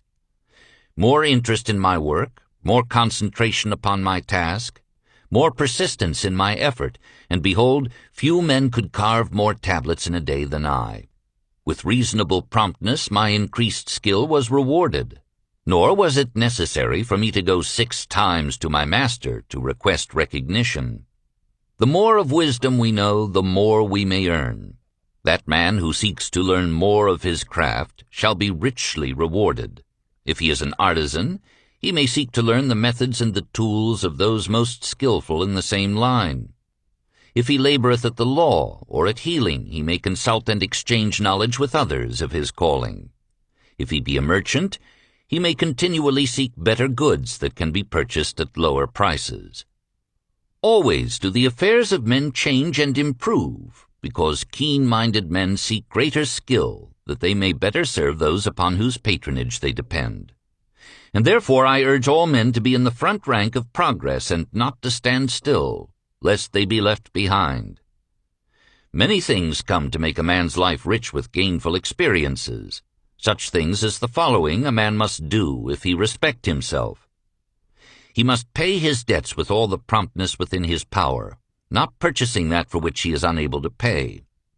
He must take care of his family, that they may think and speak well of him.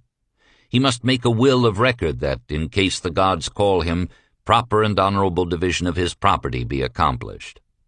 He must have compassion upon those who are injured and smitten by misfortune, and aid them within reasonable limits. He must do deeds of thoughtfulness to those dear to him. Thus the 7th and last remedy for a lean purse is to cultivate thy own powers, to study and become wiser, to become more skillful, to so act as to respect thyself. Thereby shalt thou acquire confidence in thyself to achieve thy carefully considered desires. These, then, are the 7 cures for a lean purse, which, out of the experience of a long and successful life, I do urge for all men who desire wealth. There is more gold in Babylon, my students, than thou dreamest of. There is abundance for all. Go thou forth and practice these truths, that thou mayest prosper and grow wealthy, as is thy right. Go thou forth and teach these truths, that every honorable subject of his majesty may also share liberally in the ample wealth of our beloved city. Meet the goddess of good luck. If a man be lucky, there is no foretelling the possible extent of his good fortune. Pitch him into the Euphrates, and like as not he will swim out with a pearl in his hand. Babylonian Proverb. The desire to be lucky is universal. It was just as strong in the breasts of men 4,000 years ago in ancient Babylon as it is in the hearts of men today. We all hope to be favored by the whimsical goddess of good luck. Is there some way we can meet her and attract not only her favorable attention but her generous favors? Is there a way to attract good luck? That is just what the men of ancient Babylon wished to know. It is exactly what they decided to find out. They were shrewd men and keen thinkers. That explains why their city became the richest and most powerful city of their time. In that distant past, they had no schools or colleges. Nevertheless, they had a center of learning, and a very practical one it was. Among the towered buildings in Babylon was one that ranked in importance with the palace of the king, the hanging gardens, and the temples of the gods. You will find scant mention of it in the history books, more likely no mention at all, yet it exerted a powerful influence upon the thought of that time. This building was the temple of learning, where the wisdom of the past was expounded by voluntary teachers, and where subjects of popular interest were discussed in open forums. Within its walls all men met as equals. The humblest of slaves could dispute with impunity the opinions of a prince of the royal house. Among the many who frequented the Temple of Learning was a wise rich man named Arcad, called the richest man in Babylon. He had his own special hall where almost any evening a large group of men, some old, some very young, but mostly middle-aged, gathered to discuss and argue interesting subjects. Suppose we listen in to see whether they knew how to attract good luck. The sun had just set like a great red ball of fire shining through the haze of desert dust when Arkad strolled to his accustomed platform. Already full 80 men were awaiting his arrival, reclining on their small rugs spread upon the floor. More were still arriving. "What shall we discuss this night?" Arkad inquired. After a brief hesitation, a tall cloth weaver addressed him, arising as was the custom. "I have a subject I would like to hear discussed, yet hesitate to offer, lest it seem ridiculous to you, Arkad, and my good friends here." Upon being urged to offer it, both by Arkad and by calls from the others, he continued, "This day I have been lucky, for I have found a purse in which there are pieces of gold. To continue to be lucky is my great desire. Feeling that all men share with me this desire, I do suggest we debate how to attract good luck, that we may discover ways it can be enticed to one." "A most interesting subject has been offered," Arkad commented. "One most worthy of our discussion. To some men, good luck bespeaks but a chance happening that, like an accident, may befall one without purpose or reason. Others do believe that the instigator of all good fortune is our most bounteous goddess, Ashtar, ever anxious to reward with generous gifts those who please her. Speak up, my friends. What say you? Shall we seek to find if there be means by which good luck may be enticed to visit each and all of us?" "Yea, yea, and much of it," responded the growing group of eager listeners. Thereupon Arkad continued, "To start our discussion, let us first hear from those among us who have received experiences similar to that of the cloth weaver, in finding or receiving, without effort upon their part, valuable treasures or jewels." There was a pause in which all looked about, expecting someone to reply, but no one did. "What, no one?" Arkad said. "Then rare indeed must be this kind of good luck. Who now will offer a suggestion as to where we shall continue our search?" "That I will do," spoke a well-robed young man, arising. "When a man speaketh of luck, is it not natural that his thoughts turn to the gaming tables? Is it not there we find many men courting the favor of the goddess in hope she will bless them with rich winnings?" As he resumed his seat, a voice called, "Do not stop. Continue thy story. Tell us, didst thou find favor with the goddess at the gaming tables? Did she turn the cubes with red side up, so thou filled thy purse at the dealer's expense? Or did she permit the blue sides to come up, so the dealer raked in thy hard-earned pieces of silver?" The young man joined the good-natured laughter, then replied, "I am not averse to admitting she seemed not to know I was even there. But how about the rest of you? Have you found her waiting about such places to roll the cubes in your favor? We are eager to hear as well as to learn." "A wise start," broke in Arkad. "We meet here to consider all sides of each question. To ignore the gaming table would be to overlook an instinct common to most men, the love of taking a chance with a small amount of silver in the hope of winning much gold." "That doth remind me of the races but yesterday," called out another listener. "If the goddess frequents the gaming tables, certainly she does not overlook the races where the gilded chariots and the foaming horses offer far more excitement. Tell us honestly, Arkad, didst she whisper to you to place your bet upon those gray horses from Nineveh yesterday? I was standing just behind thee, and could scarce believe my ears when I heard thee place thy bet upon the grays. Thou knowest as well as any of us that no team in all Assyria can beat our beloved bays in a fair race. Didst the goddess whisper in thy ear to bet upon the grays, because at the last turn the inside black would stumble, and so interfere with our bays that the grays would win the race and score an unearned victory?" Arkad smiled indulgently at the banter.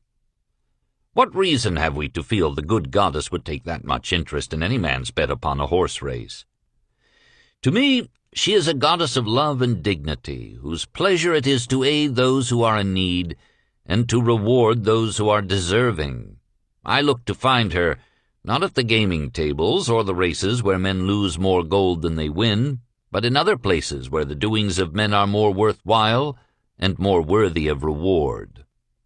in tilling the soil, in honest trade, in all of man's occupations, there is opportunity to make a profit upon his efforts and his transactions.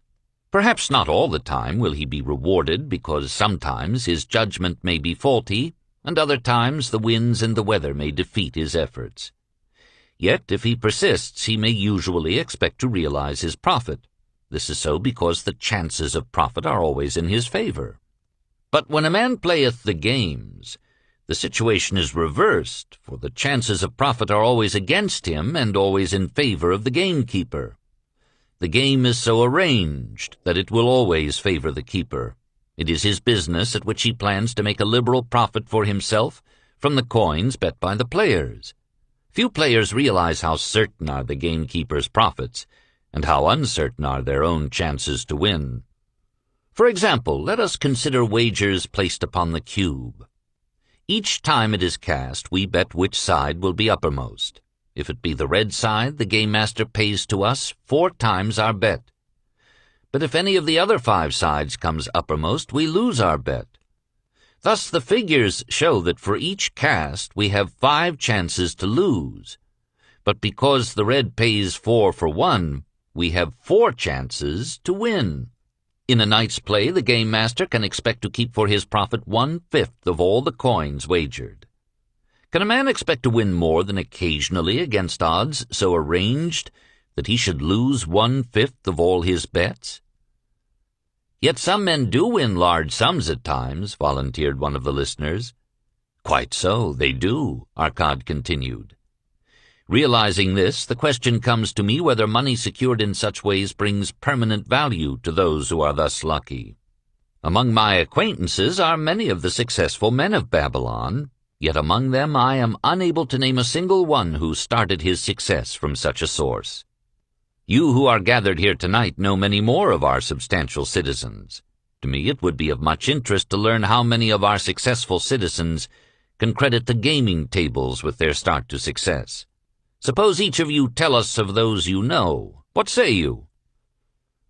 After a prolonged silence, a wag ventured, "Wouldst thou inquiry include the gamekeepers?" "If you think of no one else," Arkad responded. "If not one of you can think of anyone else, then how about yourselves? Are there any consistent winners with us who hesitate to advise such a source for their incomes?" His challenge was answered by a series of groans from the rear, taken up and spread amid much laughter. "It would seem we are not seeking good luck in such places as the goddess frequents," he continued. "Therefore let us explore other fields. We have not found it in picking up lost wallets. Neither have we found it haunting the gaming tables. As to the races, I must confess to have lost far more coins there than I have ever won. Now, suppose we consider our trades and businesses. Is it not natural, if we conclude a profitable transaction, to consider it not good luck, but a just reward for our efforts? I am inclined to think we may be overlooking the gifts of the goddess.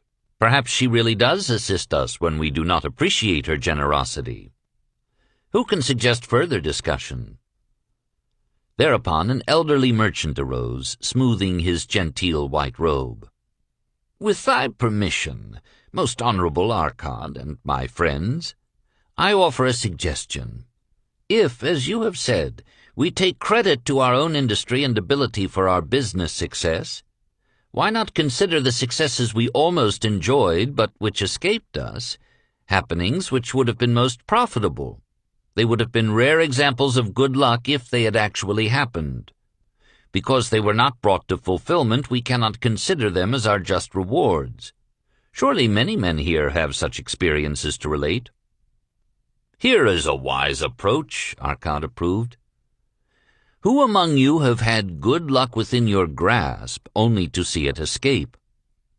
Many hands were raised, among them that of the merchant. Arkad motioned for him to speak. "As you suggested this approach, we should like to hear first from you." "I will gladly relate a tale," he resumed, "that doth illustrate how closely unto a man good luck may approach, and how blindly he may permit it to escape, much to his loss and later regret. Many years ago, when I was a young man, just married and well started to earning, My father did come one day and urge most strongly that I enter in an investment. The son of one of his good friends had taken notice of a barren tract of land, not far beyond the outer walls of our city. It lay high above the canal, where no water could reach it. The son of my father's friend devised a plan to purchase this land, build 3 large water wheels that could be operated by oxen, and thereby raise the life-giving waters to the fertile soil. This accomplishment he planned to divide into small tracts and sell to the residents of the city for herb patches. The son of my father's friend did not possess sufficient gold to complete such an undertaking. Like myself, he was a young man earning a fair sum. His father, like mine, was a man of large family and small means. He therefore decided to interest a group of men to enter the enterprise with him. The group was to comprise 12, each of whom must be a money earner and agreed to pay 1/10 of his earnings into the enterprise until the land was made ready for sale. All would then share justly in the profits in proportion to their investment. Thou, my son, bespoke my father unto me, art now in thy young manhood. It is my deep desire that thou begin the building of a valuable estate for thyself, that thou mayest become respected among men. I desire to see thou profit from a knowledge of the thoughtless mistakes of thy father. This do I most ardently desire, my father, I replied.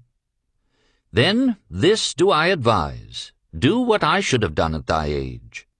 From thy earnings keep out 1/10 to put into favorable investments. With this 1/10 of thy earnings, and what it will also earn, thou canst, before thou art my age, accumulate for thyself a valuable estate. Thy words are words of wisdom, my father. Greatly do I desire riches, yet there are many uses to which my earnings are called. Therefore do I hesitate to do as thou dost advise. I am young, there is plenty of time. So I thought at thy age, yet behold, many years have passed, and I have not yet made the beginning. We live in a different age, my father. I shall avoid thy mistakes. Opportunity stands before thee, my son. It is offering a chance that may lead to wealth. I beg of thee, do not delay. Go upon the morrow to the son of my friend, and bargain with him to pay 10% of thy earnings into this investment. Go promptly upon the morrow. Opportunity waits for no man. Today it is here, soon it is gone. Therefore delay not. In spite of the advice of my father, I did hesitate. There were beautiful new robes just brought by the tradesmen from the East, robes of such richness and beauty my good wife and I felt we must each possess one. Should I agree to pay 1/10 of my earnings into the enterprise, we must deprive ourselves of these and other pleasures we dearly desired. I delayed making a decision until it was too late, much to my subsequent regret. The enterprise did prove to be more profitable than any man had prophesied. This is my tale, showing how I did permit good luck to escape. In this tale we see how good luck waits to come to that man who accepts opportunity, commented a swarthy man of the desert. To the building of an estate there must always be the beginning. That start may be a few pieces of gold or silver which a man diverts from his earnings to his first investment. I myself am the owner of many herds. The start of my herds I did begin when I was a mere boy, and did purchase with 1 piece of silver a young calf. This, being the beginning of my wealth, was of great importance to me. To take his first start to building an estate is as good luck as can come to any man. With all men, that first step, which changes them from men who earn from their own labor to men who draw dividends from the earnings of their gold, is important. Some, fortunately, take it when young and thereby outstrip in financial success those who do take it later, or those unfortunate men like the father of this merchant, who never take it. Had our friend the merchant taken this step in his early manhood when this opportunity came to him, this day he would be blessed with much more of this world's goods. Should the good luck of our friend the cloth weaver cause him to take such a step at this time, it will indeed be but the beginning of much greater good fortune. Thank you. I like to speak also. A stranger from another country arose. I am a Syrian. not so well do I speak your tongue. I wish to call this friend, the merchant, a name. Maybe you think it is not polite, this name. Yet I wish to call him that. But alas, I not know your word for it. If I do call it in Syrian, you will not understand. Therefore, please, some good gentleman, tell me that right name you call man who puts off doing those things that mighty good for him. Procrastinator, called a voice. That's him, shouted the Syrian, waving his hands excitedly. He accepts not opportunity when she comes. He waits. He says, I have much business right now.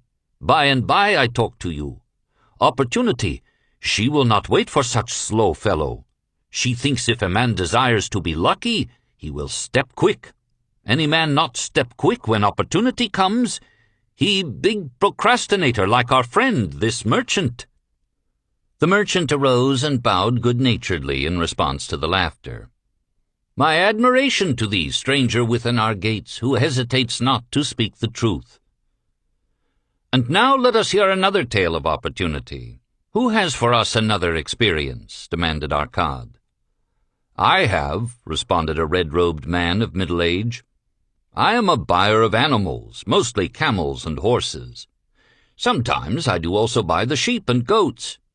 The tale I am about to relate will tell truthfully how opportunity came one night when I did least expect it.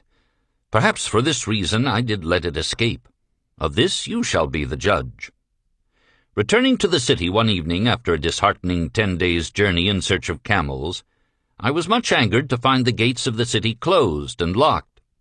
While my slaves spread our tent for the night, which we looked to spend with little food and no water, I was approached by an elderly farmer who, like ourselves, found himself locked outside. Honored sir, he addressed me, from thy appearance I do judge thee to be a buyer. If this be so, much would I like to sell to thee the most excellent flock of sheep just driven up. Alas, my good wife lies very sick with the fever. I must return with all haste. Buy thou my sheep, that I and my slaves may mount our camels and travel back without delay. So dark it was that I could not see his flock, but from the bleating I did know it must be large. Having wasted 10 days searching for camels I could not find, I was glad to bargain with him. In his anxiety he did set a most reasonable price. I accepted, well knowing my slaves could drive the flock through the city gates in the morning and sell at a substantial profit.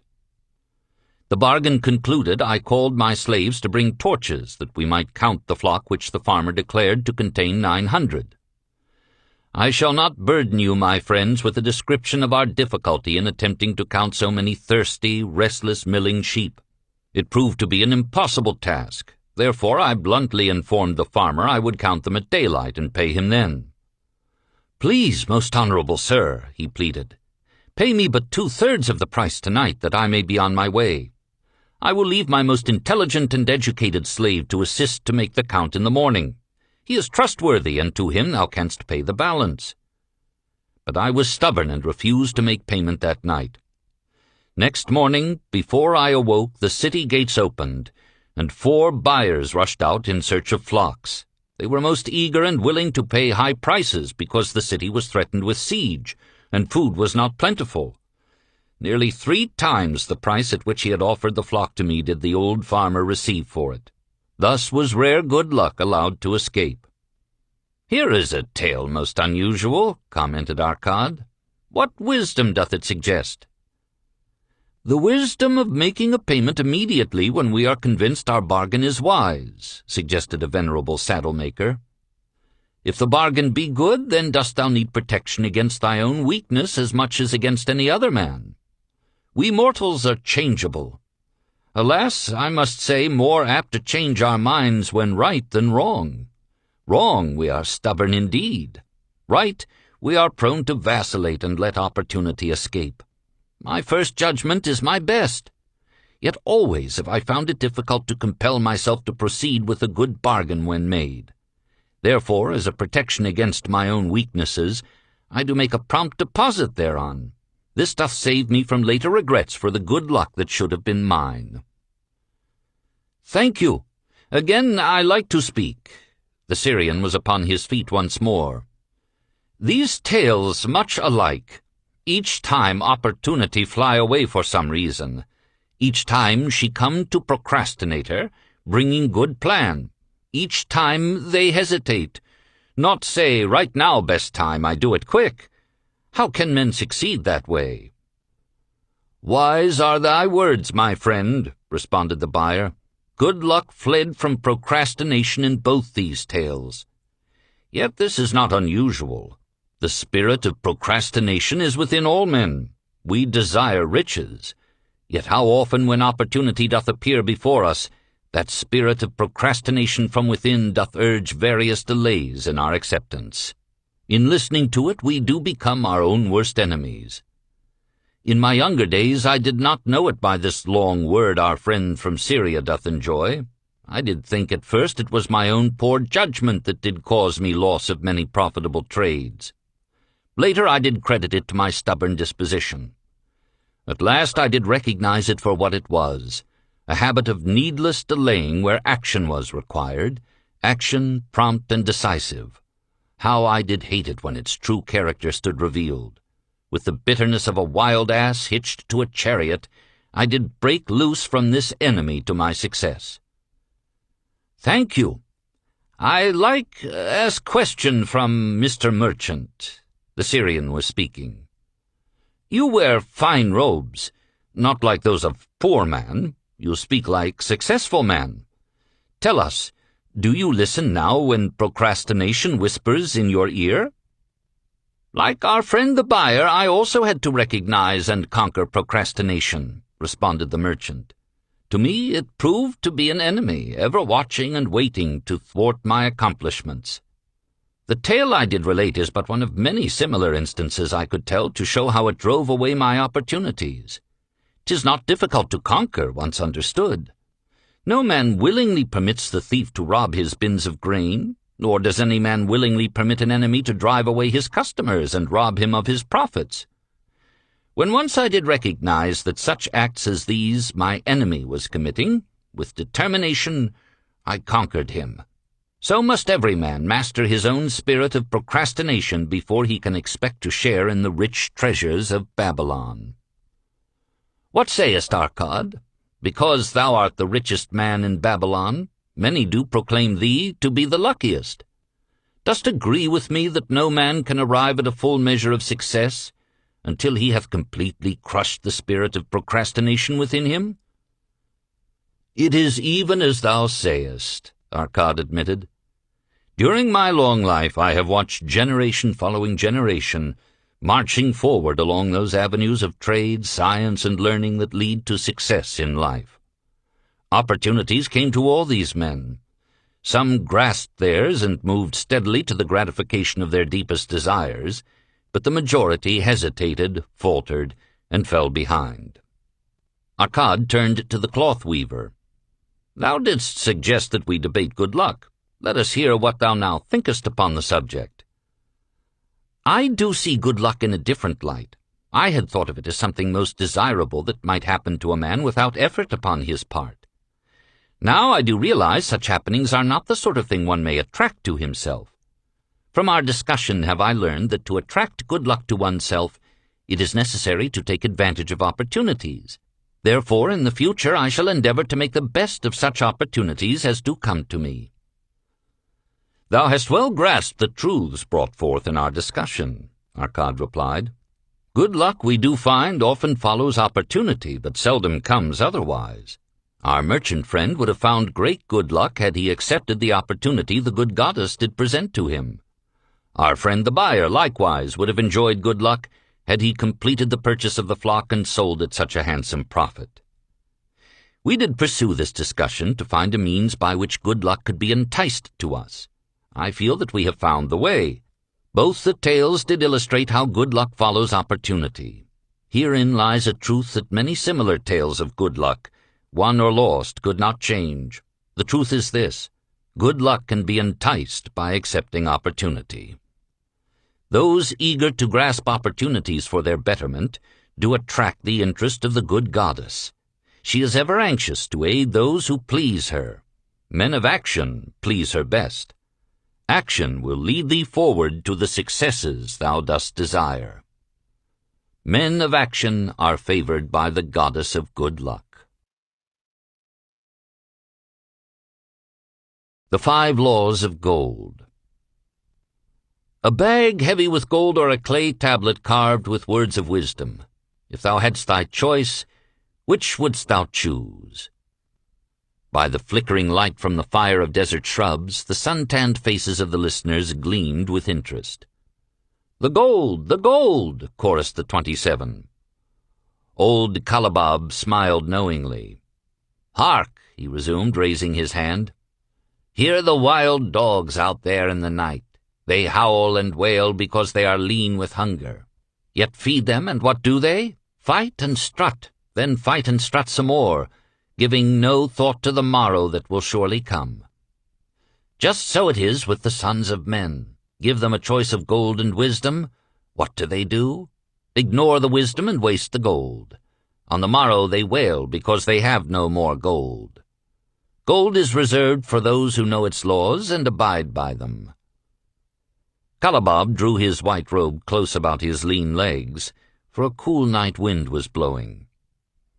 "Because thou hast served me faithfully upon our long journey, because thou cared well for my camels, because thou toiled uncomplainingly across the hot sands of the desert, because thou fought bravely the robbers that sought to despoil my merchandise, I will tell thee this night the tale of the 5 Laws of Gold, such a tale as thou never hast heard before. Hark ye with deep attention to the words I speak, for if you grasp their meaning and heed them, in the days that come thou shalt have much gold." He paused impressively. Above, in a canopy of blue, the stars shone brightly in the crystal-clear skies of Babylonia. Behind the group loomed their faded tents, tightly staked against possible desert storms. Beside the tents were neatly stacked bales of merchandise covered with skins. Nearby, the camel herd sprawled in the sand, some chewing their cuds contentedly, others snoring in hoarse discord. "Thou hast told us many good tales, Kalabab," spoke up the chief packer. "We look to thy wisdom to guide us upon the morrow when our service with thee shall be at an end." "I have but told thee of my adventures in strange and distant lands, but this night I shall tell thee of the wisdom of Arkad, the wise rich man." "Much have we heard of him," acknowledged the chief packer, "for he was the richest man that ever lived in Babylon." "The richest man he was, and that because he was wise in the ways of gold, even as no man had ever been before him. This night shall I tell you of his great wisdom, as it was told to me by Nomasir, his son, many years ago in Nineveh, when I was but a lad. My master and myself had tarried long into the night in the palace of Nomasir. I had helped my master bring great bundles of fine rugs, each one to be tried by Nomasir until his choice of colors was satisfied. At last he was well pleased, and commanded us to sit with him, and to drink a rare vintage, odorous to the nostrils and most warming to my stomach, which was unaccustomed to such a drink. Then did he tell us this tale of the great wisdom of Arkad, his father, even as I shall tell it to you. In Babylon it is the custom, as you know, that the sons of wealthy fathers live with their parents in expectation of inheriting the estate. Arkad did not approve of this custom. Therefore, when Nomasir reached man's estate, he sent for the young man and addressed him. "My son, it is my desire that thou succeed to my estate. Thou must, however, first prove that thou art capable of wisely handling it. Therefore I wish that thou go out into the world and show thy ability both to acquire gold and to make thyself respected among men. To start thee well, I will give thee 2 things of which I myself was denied when I started as a poor youth to build up a fortune. First, I give thee this bag of gold. If thou use it wisely, it will be the basis of thy future success. Second, I give thee this clay tablet, upon which is carved the 5 laws of gold. If thou dost but interpret them in thy own acts, they shall bring thee competence and security. 10 years from this day come thou back to the house of thy father, and give account of thyself. If thou prove worthy, I will then make thee the heir to my estate. Otherwise I will give it to the priests, that they may barter for my soul the land consideration of the gods.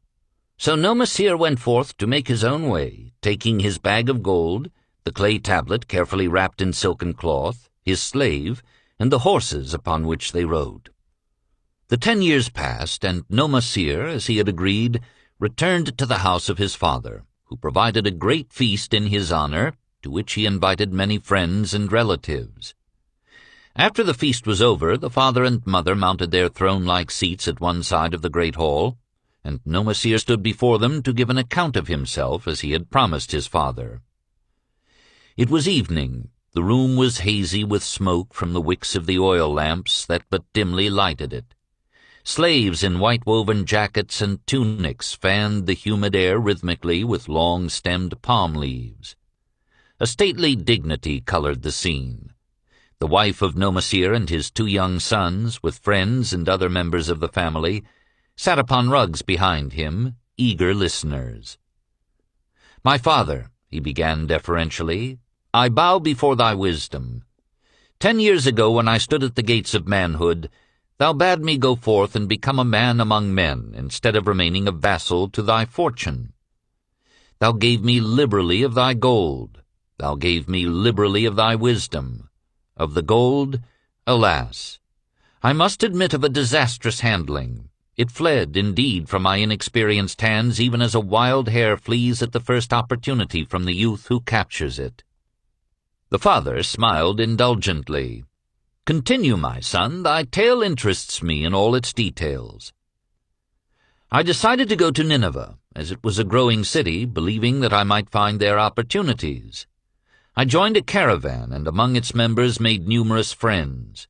2 well-spoken men who had a most beautiful white horse, as fleet as the wind, were among these. As we journeyed, they told me in confidence that in Nineveh was a wealthy man who owned a horse so swift that it had never been beaten.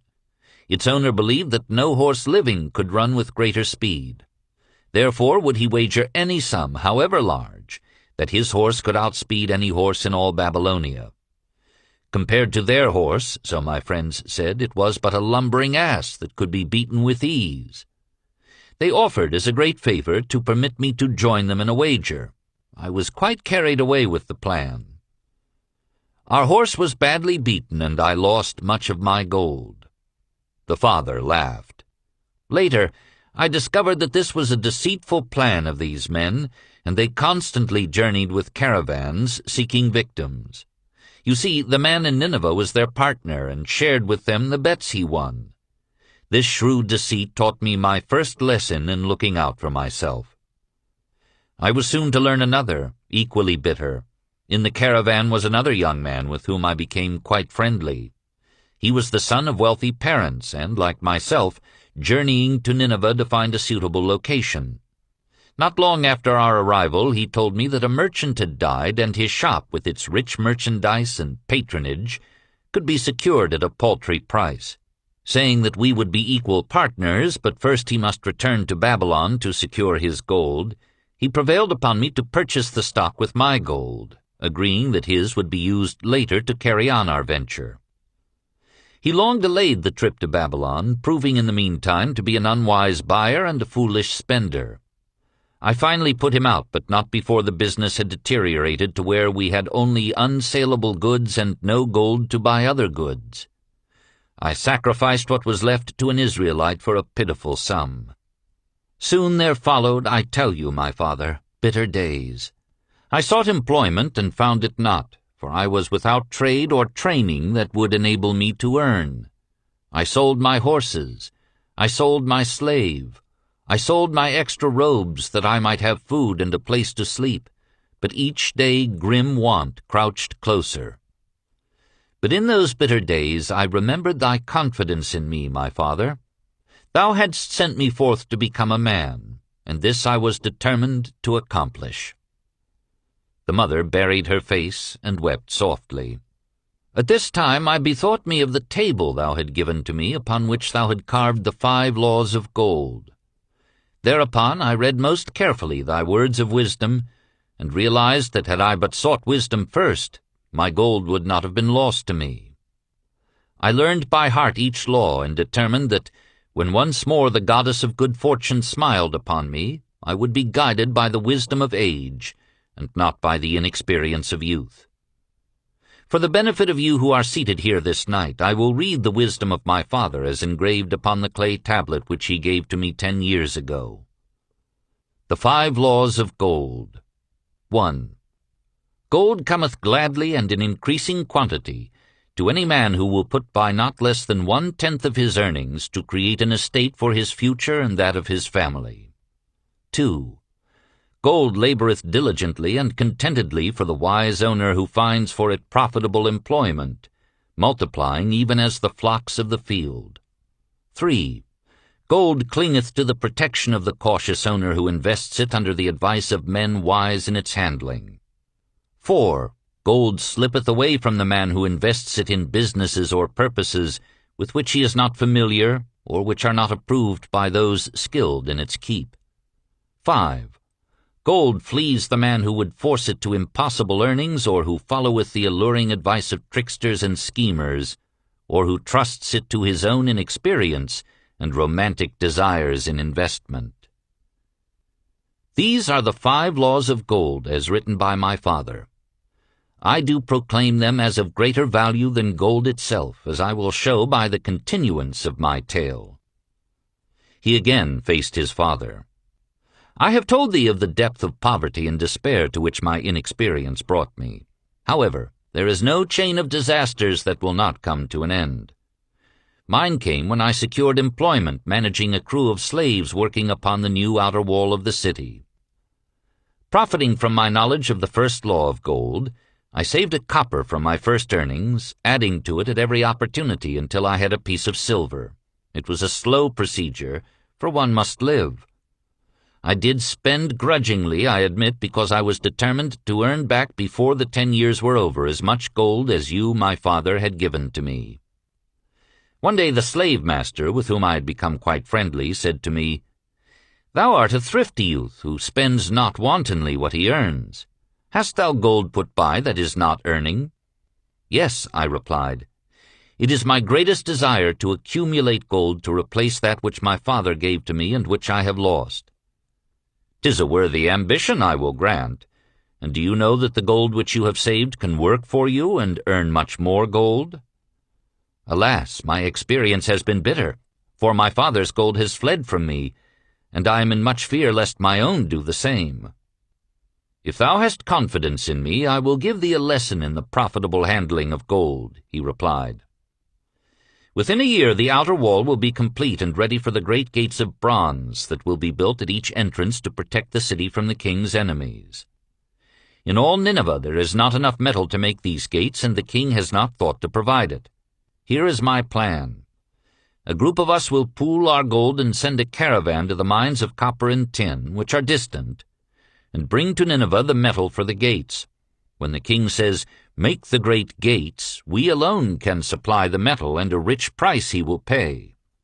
If the king will not buy from us, we will yet have the metal which can be sold for a fair price. In his offer I recognized an opportunity to abide by the third law and invest my savings under the guidance of wise men. Nor was I disappointed. Our pool was a success, and my small store of gold was greatly increased by the transaction. In due time I was accepted as a member of this same group in other ventures. They were men wise in the profitable handling of gold. They talked over each plan presented with great care before entering upon it. They would take no chance in losing their principal or tying it up in unprofitable investments from which their gold could not be recovered. Such foolish things as the horse race and the partnership into which I had entered with my inexperience would have had scant consideration with them. They would have immediately pointed out their weaknesses. Through my association with these men, I learned to safely invest gold to bring profitable returns. As the years went on, my treasure increased more and more rapidly. I not only made back as much as I lost, but much more. Through my misfortunes, my trials, and my success, I have tested time and again the wisdom of the 5 laws of gold, my father, and have proven them true in every test. To him who is without knowledge of the 5 laws, gold comes not often and goeth away quickly. But to him who abide by the 5 laws, gold comes and works as his dutiful slave. Nomasir ceased speaking and motioned to a slave in the back of the room. The slave brought forward one at a time 3 heavy leather bags. One of these Nomasir took and placed upon the floor before his father, addressing him again. Thou didst give to me a bag of gold, Babylon gold. Behold, in its place I do return to thee a bag of Nineveh gold of equal weight, an equal exchange, as all will agree. Thou didst give to me a clay tablet inscribed with wisdom. Behold, in its stead I do return 2 bags of gold. So saying, he took from the slave the other 2 bags, and likewise placed them upon the floor before his father. This I do to prove to thee, my father, of how much greater value I consider thy wisdom than thy gold. Yet who can measure in bags of gold the value of wisdom? Without wisdom, gold is quickly lost by those who have it, but with wisdom gold can be secured by those who have it not, as these 3 bags of gold do prove. It does indeed give to me the deepest satisfaction, my father, to stand before thee and say that, because of thy wisdom, I have been able to become rich and respected before men.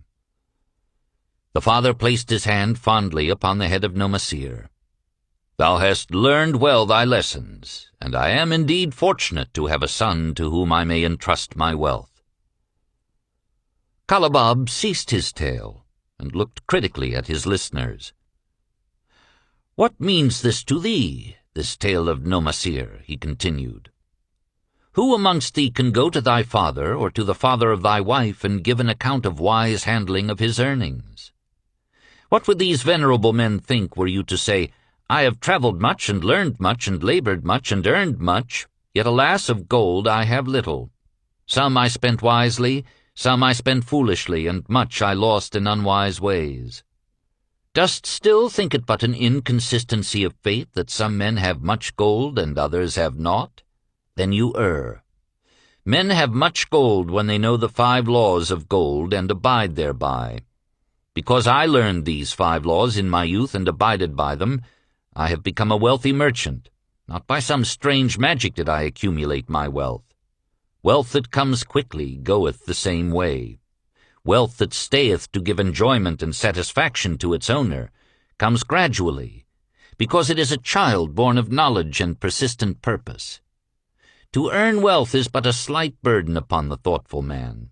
Bearing the burden consistently from year to year accomplishes the final purpose. The 5 laws of gold offer to thee a rich reward for their observance. Each of these 5 laws is rich with meaning, and lest thou overlook this in the briefness of my tale, I will now repeat them. I do know them each by heart, because in my youth I could see their value and would not be content until I knew them word for word. The first law of gold. Gold cometh gladly and in increasing quantity to any man who will put by not less than 1/10 of his earnings to create an estate for his future and that of his family. Any man who will put by 1/10 of his earnings consistently and invest it wisely will surely create a valuable estate that will provide an income for him in the future and further guarantee safety for his family in case the gods call him to the world of darkness. This law always saith that gold cometh gladly to such a man. I can truly certify this in my own life. The more gold I accumulate, the more readily it comes to me and in increased quantities. The gold which I save earns more, even as yours will, and its earnings earn more, and this is the working out of the first law. The second law of gold. Gold laboreth diligently and contentedly for the wise owner who finds for it profitable employment, multiplying even as the flocks of the field. Gold indeed is a willing worker. It is ever eager to multiply when opportunity presents itself. To every man who hath a store of gold set by, opportunity comes for its most profitable use. As the years pass, it multiplies itself in surprising fashion. The third law of gold. Gold clingeth to the protection of the cautious owner who invests it under the advice of men wise in its handling. Gold indeed clingeth to the cautious owner, even as it flees the careless owner. The man who seeks the advice of men wise in handling gold soon learneth not to jeopardize his treasure, but to preserve in safety and to enjoy in contentment its consistent increase. The fourth law of gold. Gold slippeth away from the man who invests it in businesses or purposes with which he is not familiar, or which are not approved by those skilled in its keep. To the man who hath gold, yet is not skilled in its handling, many uses for it appear most profitable. Too often these are fraught with danger of loss, and if properly analyzed by wise men, show small possibility of profit. Therefore, the inexperienced owner of gold who trusts to his own judgment and invests it in business or purposes with which he is not familiar, too often finds his judgment imperfect, and pays with his treasure for his inexperience. Wise indeed is he who investeth his treasures under the advice of men skilled in the ways of gold. The fifth law of gold. Gold flees the man who would force it to impossible earnings, or who followeth the alluring advice of tricksters and schemers, or who trusts it to his own inexperience and romantic desires in investment. Fanciful propositions that thrill like adventure tales always come to the new owner of gold. These appear to endow his treasure with magic powers that will enable it to make impossible earnings.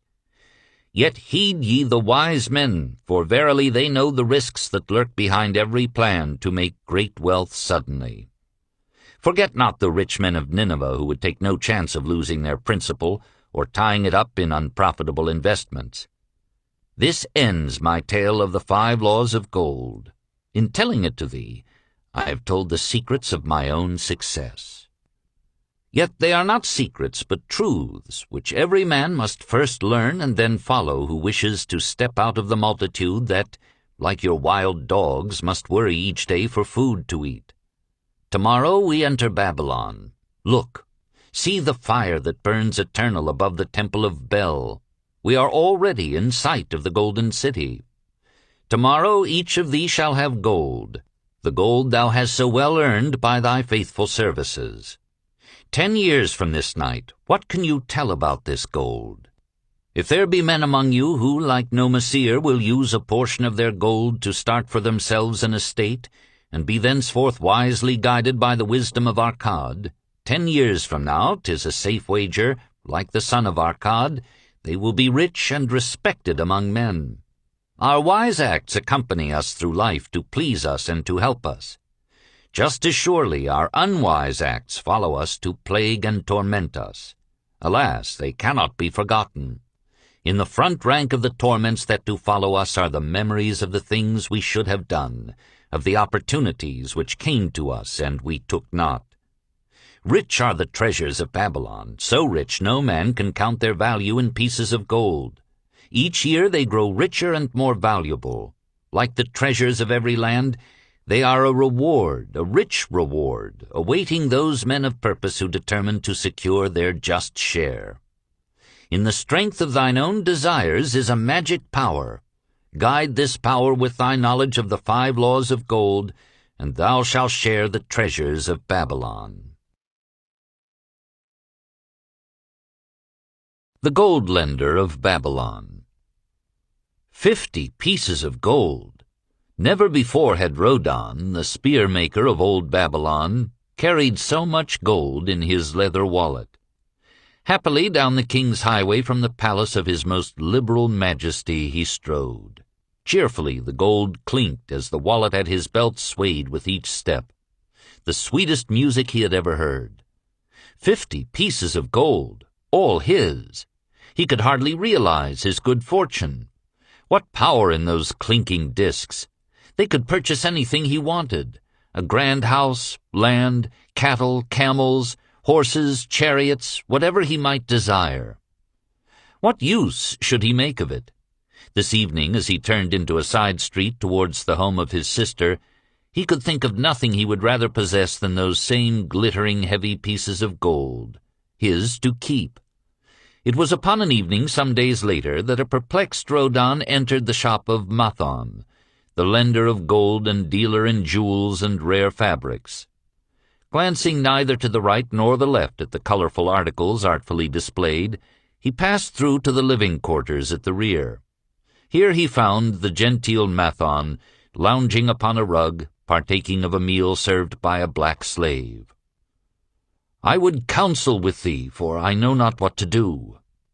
Rhodan stood solidly, feet apart, hairy breast exposed by the gaping front of his leather jacket. Mathon's narrow, sallow face smiled a friendly greeting. "What indiscretions hast thou done that thou shouldst seek the lender of gold? Hast been unlucky at the gaming table, or hath some plump dame entangled thee? For many years I have known thee, yet never hast thou sought me to aid thee in thy troubles." "No, no, not such as that. I seek no gold. Instead I crave thy wise advice." "Hear, hear! What this man doth say! No one comes to the lender of gold for advice. My ears must play me false." "They listen true." "Can this be so? Rhodan, the spear-maker, doth display more cunning than all the rest. For he comes to Mathon not for gold, but for advice. Many men come to me for gold to pay for their follies, but as for advice they want it not. Yet who is more able to advise than the lender of gold to whom many men come in trouble? Thou shalt eat with me, Rhodan," he continued. "Thou shalt be my guest for the evening. Andal," he commanded the black slave, "draw up a rag for my friend Rhodan, the spear-maker, who comes for advice. He shall be mine honored guest. Bring to him much food, and get for him my largest cup. Choose well of the best wine, that he may have satisfaction in the drinking. Now, tell me what troubles thee." "It is the king's gift." "The king's gift? The king did make thee a gift, and it gives thee trouble? What manner of gift?" "Because he was so much pleased with the design I did submit to him for a new point on the spears of the royal guard, he did present me with 50 pieces of gold, and now I am much perplexed.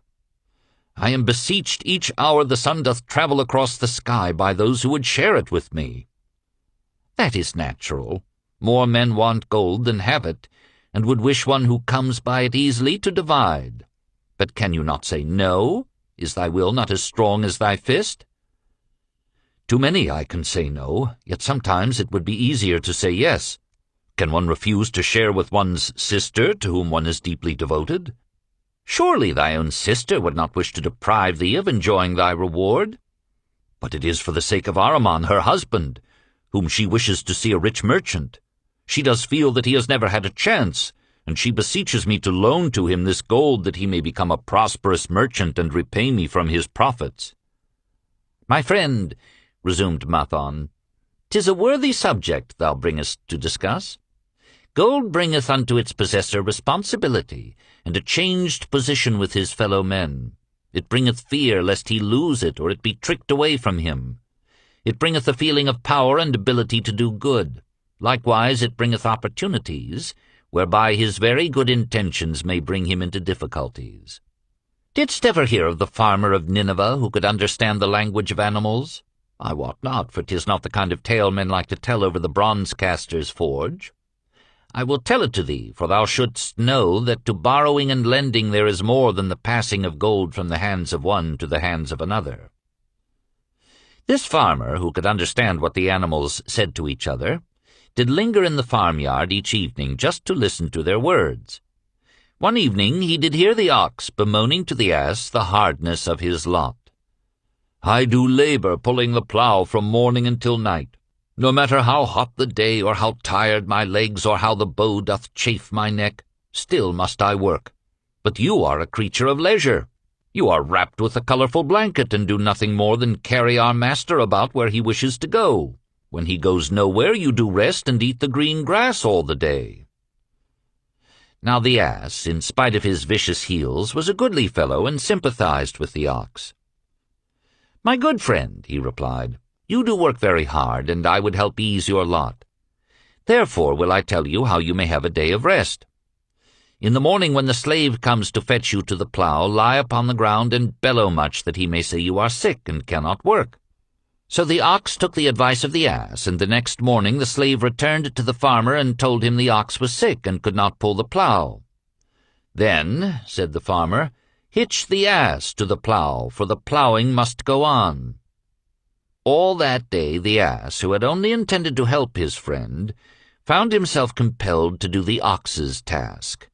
When night came and he was released from the plough, his heart was bitter and his legs were weary, and his neck was sore where the bow had chafed it. The farmer lingered in the barnyard to listen. The ox began first. "You are my good friend. Because of your wise advice I have enjoyed a day of rest." "And I," retorted the ass, "am like many another simple-hearted one who starts to help a friend and ends up by doing his task for him. Hereafter you draw your own plough, for I did hear the master tell the slave to send for the butcher were you sick again. I wish he would, for you are a lazy fellow." Thereafter they spoke to each other no more. This ended their friendship. "Canst thou tell the moral to this tale, Rodan?" "'Tis a good tale," responded Rodan, "but I see not the moral." "I thought not that you would, but it is there, and simple too. Just this: if you desire to help thy friend, do so in a way that will not bring thy friend's burdens upon thyself." "I had not thought of that. It is a wise moral. I wish not to assume the burdens of my sister's husband. But tell me, you lend to many, do not the borrowers repay?" Mathon smiled the smile of one whose soul is rich with much experience. "Could a loan be well made if the borrower cannot repay? Must not the lender be wise and judge carefully whether his gold can perform a useful purpose to the borrower, and return to him once more, or whether it will be wasted by one unable to use it wisely and leave him without his treasure, and leave the borrower with a debt he cannot repay? I will show to thee the tokens in my token chest, and let them tell thee some of their stories." Into the room he brought a chest as long as his arm, covered with red pigskin, and ornamented with bronze designs. He placed it upon the floor and squatted before it, both hands upon the lid. "From each person to whom I lend I do exact a token for my token chest, to remain there until the loan is repaid. When they repay, I give back, but if they never repay, it will always remind me of one who was not faithful to my confidence. The safest loans, my token box tells me, are to those whose possessions are of more value than the one they desire. They own lands, or jewels, or camels, or other things, which could be sold to repay the loan. Some of the tokens given to me are jewels of more value than the loan. Others are promises that if the loan be not repaid as agreed, they will deliver to me certain property settlement. On loans like those I am assured that my gold will be returned with the rental thereon, for the loan is based on property. In another class are those who have the capacity to earn. They are such as you, who labor or serve and are paid. They have income, and if they are honest and suffer no misfortune, I know that they also can repay the gold I loan them and the rental to which I am entitled. Such loans are based on human effort. Others are those who have neither property nor assured earning capacity. Life is hard, and there will always be some who cannot adjust themselves to it. Alas for the loans I make them! Even though they be no larger than a pence, my token box may censure me in the years to come, unless they be guaranteed by good friends of the borrower who know him honorable." Mathon released the clasp and opened the lid. Rodan leaned forward eagerly. At the top of the chest a bronze neck-piece lay upon a scarlet cloth. Mathon picked up the piece and patted it affectionately. "This shall always remain in my token chest, because the owner has passed on into the great darkness. I treasure it, his token, and I treasure his memory, for he was my good friend. We traded together with much success, until out of the East he brought a woman to wed, beautiful, but not like our women, a dazzling creature. He spent his gold lavishly to gratify her desires. He came to me in distress when his gold was gone. I counseled with him. I told him I would help him to once more master his own affairs. He swore by the sign of the great bull that he would, but it was not to be. In a quarrel she thrust a knife into the heart he dared her to pierce." "And she?" questioned Rodan. "Yes, of course, this was hers. He picked up the scarlet cloth. In bitter remorse, she threw herself into the Euphrates. These 2 loans will never be repaid. The chest tells you, Rodan, that humans in the throes of great emotions are not safe risks for the gold lender. Here, now this is different. He reached for a ring carved of ox bone. This belongs to a farmer. I buy the rugs of his women. The locusts came, and they had not food. I helped him, and when the new crop came, he repaid me. Later he came again and told of strange goats in a distant land as described by a traveler. They had long hair so fine and soft it would weave into rugs more beautiful than any ever seen in Babylon. He wanted a herd, but he had no money. So I did lend him gold to make the journey and bring back goats. Now his herd is begun, and next year I shall surprise the lords of Babylon with the most expensive rugs it has been their good fortune to buy. Soon I must return his ring. He doth insist on repaying promptly." "Some borrowers do that?" queried Rodan. "If they borrow for purposes that bring money back to them, I find it so. But if they borrow because of their indiscretions, I warn thee to be cautious if thou wouldst ever have thy gold back in hand again." "Tell me about this," requested Rodan, picking up a heavy gold bracelet inset with jewels in rare designs. "The women do appeal to my good friend," bantered Mathon. "I am still much younger than you," retorted Rodan. "I grant that, but this time thou doth suspicion romance where it is not. The owner of this is fat and wrinkled, and doth talk so much and say so little she drives me mad. Once they had much money and were good customers, but ill times came upon them. She has a son of whom she would make a merchant, so she came to me and borrowed gold that he might become a partner of a caravan owner who travels with his camels, bartering in one city what he buys in another. This man proved a rascal, for he left the poor boy in a distant city without money and without friends, pulling out early while the youth slept. Perhaps when this youth has grown to manhood he will repay. Until then I get no rental for the loan, only much talk. But I do admit the jewels are worthy of the loan." "Did this lady ask thy advice as to the wisdom of the loan?" "Quite otherwise.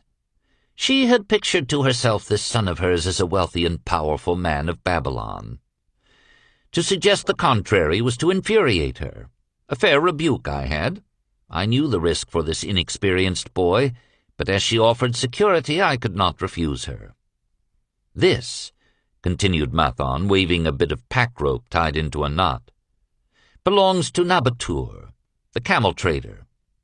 When he would buy a herd larger than his funds, he brings to me this knot, and I lend to him according to his needs.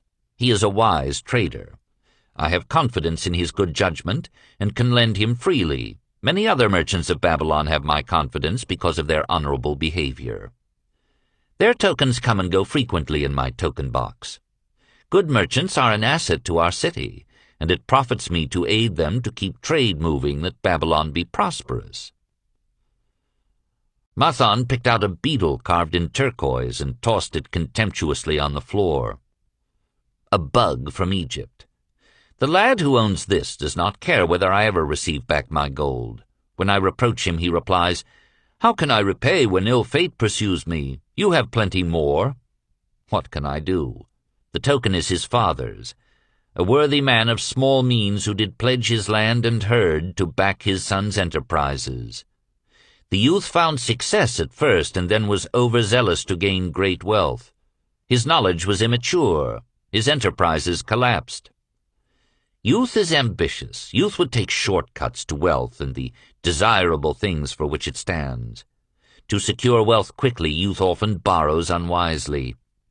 Youth, never having had experience, cannot realize that hopeless debt is like a deep pit, into which one may descend quickly and where one may struggle vainly for many days. It is a pit of sorrow and regrets where the brightness of the sun is overcast and night is made unhappy by restless sleeping. Yet I do not discourage borrowing gold. I encourage it. I recommend it if it be for a wise purpose. I myself made my first real success as a merchant with borrowed gold." Yet what should the lender do in such a case? The youth is in despair and accomplishes nothing. He is discouraged. He makes no effort to repay. My heart turns against depriving the father of his land and cattle." "You tell me much that I am interested to hear," ventured Rodan. "But I hear no answer to my question. Should I lend my 50 pieces of gold to my sister's husband? They mean much to me." "Thy sister is a sterling woman whom I do much esteem. Should her husband come to me and ask to borrow 50 pieces of gold, I should ask him for what purpose he would use it. If he answered that he desired to become a merchant like myself and deal in jewels and rich furnishings, I would say, 'What knowledge have you of the ways of trade? Do you know where you can buy at lowest cost? Do you know where you can sell at a fair price?' Could he say yes to these questions?" "No, he could not," Rodan admitted. "He has helped me much in making spears, and he has helped some in the shops." "Then I would say to him that his purpose was not wise. Merchants must learn their trade. His ambition, though worthy, is not practical, and I would not lend him any gold. But supposing he could say, 'Yes, I have helped merchants much. I know how to travel to Smyrna, and to buy at low cost the rugs the housewives weave. I also know many of the rich people of Babylon to whom I can sell these at a large profit.' Then I would say, 'Your purpose is wise and your ambition honorable. I shall be glad to lend you the 50 pieces of gold if you can give me security that they will be returned.' But would he say, 'I have no security other than that I am an honored man and will pay you well for the loan?' Then would I reply, 'I treasure much each piece of gold. Were the robbers to take it from you as you journeyed to Smyrna, or take the rugs from you as you returned, then you would have no means of repaying me, and my gold would be gone.' Gold, you see, Rodan, is the merchandise of the lender of money. It is easy to lend. If it is lent unwisely, then it is difficult to get back. The wise lender wishes not the risk of the undertaking, but the guarantee of safe repayment. 'Tis well," he continued, "to assist those that are in trouble. 'Tis well to help those upon whom fate has laid a heavy hand. 'Tis well to help those who are starting, that they may progress and become valuable citizens. But help must be given wisely, lest, like the farmer's ass, in our desire to help, we but take upon ourselves the burden that belongs to another." Again I wandered from thy question, Rodan, but hear my answer. Keep thy 50 pieces of gold. What thy labor earns for thee and what is given thee for reward is thine own, and no man can put an obligation upon thee to part with it unless it do be thy wish. If thou wouldst lend it so that it may earn thee more gold, then lend with caution and in many places. I like not idle gold, even less I like too much of risk. How many years hast thou labored as a spear-maker? Fully 3. How much besides the king's gift hast saved? 3 gold pieces. Each year that thou hast labored, thou hast denied thyself good things to save from thine earnings 1 piece of gold? 'Tis as you say. Then mightest save in 50 years of labor 50 pieces of gold by thy self-denial? A lifetime of labor it would be. Thinkest thou thy sister would wish to jeopardize the savings of 50 years of labor over the bronze melting pot, that her husband might experiment on being a merchant? Not if I spoke in your words. Then go to her and say, 3 years I have labored each day except fast days, from morning until night, and I have denied myself many things that my heart craved. For each year of labor and self-denial I have to show 1 piece of gold. Thou art my favored sister, and I wish that thy husband may engage in business in which he will prosper greatly. If he will submit to me a plan that seems wise and possible to my friend Mathon, then will I gladly lend to him my savings of an entire year, that he may have an opportunity to prove that he can succeed. Do that, I say, and if he has within him the soul to succeed, he can prove it. If he fails, he will not owe thee more than he can hope some day to repay. I am a gold lender because I own more gold than I can use in my own trade. I desire my surplus gold to labor for others and thereby earn more gold. I do not wish to take risk of losing my gold, for I have labored much and denied myself much to secure it. Therefore I will no longer lend any of it where I am not confident that it is safe and will be returned to me. Neither will I lend it where I am not convinced that its earnings will be promptly paid to me. I have told to thee, Rodan, a few of the secrets of my token chest. From them you may understand the weakness of men and their eagerness to borrow that which they have no certain means to repay. From this you can see how often their high hopes of the great earnings they could make, if they but had gold, are but false hopes they have not the ability or training to fulfill. Thou, Rodan, now have gold which thou shouldst put to earning more gold for thee. Thou art about to become, even as I, a gold lender. If thou dost safely preserve thy treasure, it will produce liberal earnings for thee and be a rich source of pleasure and profit during all thy days. But if thou dost let it escape from thee, it will be a source of constant sorrow and regret as long as thy memory doth last. What desirest thou most of this gold in thy wallet? To keep it safe. Wisely spoken, replied Mathan approvingly. Thy first desire is for safety. Thinkest thou that in the custody of thy sister's husband it would be truly safe from possible loss? I fear not, for he is not wise in guarding gold. Then be not swayed by foolish sentiments of obligation to trust thy treasure to any person. If thou wouldst help thy family or thy friends, find other ways than risking the loss of thy treasure. Forget not that gold slippeth away in unexpected ways from those unskilled in guarding it. As well waste thy treasure in extravagance as let others lose it for thee. What next after safety dost desire of this treasure of thine? That it earn more gold. Again thou speakest with wisdom. It should be made to earn and grow larger. Gold wisely lent may even double itself with its earnings before a man like you groweth old. If you risk losing it, you risk losing all that it would earn as well. Therefore be not swayed by the fantastic plans of impractical men who think they see ways to force thy gold to make earnings unusually large. Such plans are the creations of dreamers unskilled in the safe and dependable laws of trade. Be conservative in what thou expect it to earn, that thou mayest keep and enjoy thy treasure. To hire it out with a promise of usurious returns is to invite loss. Seek to associate thyself with men and enterprises whose success is established, that thy treasure may earn liberally under their skillful use and be guarded safely by their wisdom and experience. Thus mayest thou avoid the misfortunes that follow most of the sons of men to whom the gods see fit to entrust gold. When Rodan would thank him for his wise advice, he would not listen, saying, The king's gift shall teach thee much wisdom. If wouldst keep thy 50 pieces of gold, thou must be discreet indeed. Many uses will tempt thee, much advice will be spoken to thee. Numerous opportunities to make large profits will be offered thee. The stories from my token box should warn thee, before thou let any piece of gold leave thy pouch, to be sure that thou hast a safe way to pull it back again. Should my further advice appeal to thee, return again. It is gladly given. Ere thou goest, read this, which I have carved beneath the lid of my token box. It applies equally to the borrower and the lender. Better a little caution than a great regret. The Walls of Babylon. Old Banzar, grim warrior of another day, stood guard at the passageway leading to the top of the ancient walls of Babylon. Up above, valiant defenders were battling to hold the walls. Upon them depended the future existence of this great city with its hundreds of thousands of citizens.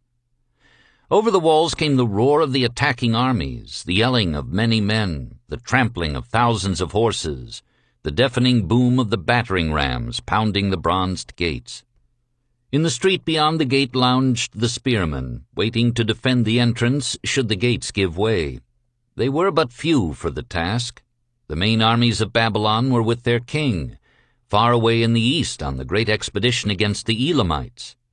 No attack upon the city having been anticipated during their absence, the defending forces were small. Unexpectedly from the north bore down the mighty armies of the Assyrians, and now the walls must hold or Babylon was doomed. About Banzar were great crowds of citizens, white-faced and terrified, eagerly seeking news of the battle. With hushed awe they viewed the stream of wounded and dead being carried or led out of the passageway. Here was the crucial point of attack. After 3 days of circling about the city, the enemy had suddenly thrown his great strength against this section and this gate. The defenders from the top of the wall fought off the climbing platforms and the scaling ladders of the attackers with arrows, burning oil, and, if any reached the top, spears. Against the defenders, thousands of the enemy's archers poured a deadly barrage of arrows. Old Banzar had the vantage point for news. He was closest to the conflict and first to hear of each fresh repulse of the frenzied attackers. An elderly merchant crowded close to him, his palsied hands quivering. Tell me, he pleaded. "They cannot get in. My sons are with the good king. There is no one to protect my old wife. My goods they will steal all. My food they will leave nothing. We are old, too old to defend ourselves, too old for slaves. We shall starve, we shall die. Tell me they cannot get in." "Calm thyself, good merchant," the guard responded. "The walls of Babylon are strong. Go back to the bazaar and tell your wife that the walls will protect you and all of your possessions as safely as they protect the rich treasures of the king. Keep close to the walls, lest the arrows flying over strike you." A woman with a babe in arms took the old man's place as he withdrew. "Sergeant, what news from the top? Tell me truly that I may reassure my poor husband. He lies with fever from his terrible wounds, yet insists upon his armor and his spear to protect me, who am with child. Terrible, he says, will be the vengeful lust of our enemies, should they break in." "Be thou of good heart, thou mother that is, and is again to be. The walls of Babylon will protect you and your babes. They are high and strong. Hear ye not the yells of our valiant defenders, as they empty the cauldrons of burning oil upon the ladder scalers?" "Yes, that I do hear, and also the roar of the battering rams that do hammer at our gates." "Back to thy husband. Tell him the gates are strong and withstand the rams. Also that the scalers climb the walls but to receive the waiting spear thrust. Watch thy way and hasten behind you buildings." Banzar stepped aside to clear the passage for heavily armed reinforcements. As, with clanking bronze shields and heavy tread, they tramped by, a small girl plucked at his girdle. "Tell me, please, soldier, are we safe?" she pleaded. "I hear the awful noises. I see the men all bleeding. I am so frightened. What will become of our family, of my mother, little brother, and the baby?" The grim old campaigner blinked his eyes and thrust forward his chin as he beheld the child. "Be not afraid, little one," he reassured her. "The walls of Babylon will protect you and mother and little brother and the baby. It was for the safety of such as you that the good Queen Semiramis built them over 100 years ago. Never have they been broken through. Go back and tell your mother and little brother and the baby that the walls of Babylon will protect them, and they need have no fear." Day after day old Banzar stood at his post and watched the reinforcements file up the passageway, there to stay and fight until, wounded or dead, they came down once more. Around him unceasingly crowded the throngs of frightened citizens, eagerly seeking to learn if the walls would hold. To all he gave his answer with the fine dignity of an old soldier. "The walls of Babylon will protect you." For 3 weeks and 5 days the attack waged with scarcely ceasing violence. Harder and grimmer set the jaw of Banzar as the passage behind, wet with the blood of the many wounded, was churned into mud by the never-ceasing streams of men passing up and staggering down. Each day the slaughtered attackers piled up in heaps before the wall. Each night they were carried back and buried by their comrades. Upon the 5th night of the 4th week, the clamor without diminished. The first streaks of daylight, illuminating the plains, disclosed great clouds of dust raised by the retreating armies. A mighty shout went up from the defenders. There was no mistaking its meaning. It was repeated by the waiting troops behind the walls. It was echoed by the citizens upon the streets. It swept over the city with the violence of a storm. People rushed from the houses. The streets were jammed with a throbbing mob. The pent-up fear of weeks found an outlet in the wild chorus of joy. From the top of the high tower of the Temple of Bel burst forth the flames of victory. Skyward floated the column of blue smoke to carry the message far and wide. The walls of Babylon had once again repulsed a mighty and vicious foe determined to loot her rich treasures and to ravish and enslave her citizens. Babylon endured century after century because it was fully protected. It could not afford to be otherwise. The walls of Babylon were an outstanding example of man's need and desire for protection. This desire is inherent in the human race. It is just as strong today as it ever was, but we have developed broader and better plans to accomplish the same purpose. In this day, behind the impregnable walls of insurance, savings accounts, and dependable investments, we can guard ourselves against the unexpected tragedies that may enter any door and seat themselves before any fireside. We cannot afford to be without adequate protection. The Camel Trader of Babylon. The hungrier one becomes, the clearer one's mind works. Also, the more sensitive one becomes to the odors of food. Tarkad, the son of Azur, certainly thought so. For 2 whole days he had tasted no food except 2 small figs purloined from over the wall of a garden. Not another could he grab before the angry woman rushed forth and chased him down the street. Her shrill cries were still ringing in his ears as he walked through the marketplace. They helped him to restrain his restless fingers from snatching the tempting fruits from the baskets of the market women. Never before had he realized how much food was brought to the markets of Babylon and how good it smelled. Leaving the market, he walked across to the inn and paced back and forth in front of the eating house. Perhaps here he might meet someone he knew, someone from whom he could borrow a copper that would gain him a smile from the unfriendly keeper of the inn, and, with it, a liberal helping. Without the copper, he knew all too well how unwelcome he would be. In his abstraction, he unexpectedly found himself face to face with the one man he wished most to avoid, the tall, bony figure of Dabasir, the camel trader. Of all the friends and others from whom he had borrowed small sums, Dabasir made him feel the most uncomfortable because of his failure to keep his promises to repay promptly. Dabasir's face lighted up at the sight of him. "Ha! 'Tis Tarkad, just the one I have been seeking, that he might repay the 2 pieces of copper which I lent him a moon ago. Also the piece of silver which I lent to him before that. We are well met. I can make good use of the coins this very day. What say, boy, what say?" Tarkad stuttered, and his face flushed. He had naught in his empty stomach to nerve him to argue with the outspoken Dabasir. "I am sorry, very sorry," he mumbled weakly. "But this day I have neither the copper nor the silver with which I could repay." "Then get it," Dabasir insisted. "Surely thou canst get hold of a few coppers and a piece of silver to repay the generosity of an old friend of thy father who aided thee whence thou wast in need." "'Tis because ill fortune does pursue me that I cannot pay." "Ill fortune? Wouldst blame the gods for thine own weakness? Ill fortune pursues every man who thinks more of borrowing than of repaying. Come with me, boy, while I eat. I am hungry, and I would tell thee a tale." Tarkad flinched from the brutal frankness of Dabasir, but here at least was an invitation to enter the coveted doorway of the eating house. Dabasir pushed him to a far corner of the room where they seated themselves upon small rugs. When Kauskor, the proprietor, appeared smiling, Dabasir addressed him with his usual freedom. "Fat lizard of the desert, bring me a leg of the goat, brown with much juice, and bread and all of the vegetables, for I am hungry and want much food. Do not forget my friend here. Bring to him a jug of water. Have it cooled, for the day is hot." Tarkad's heart sank.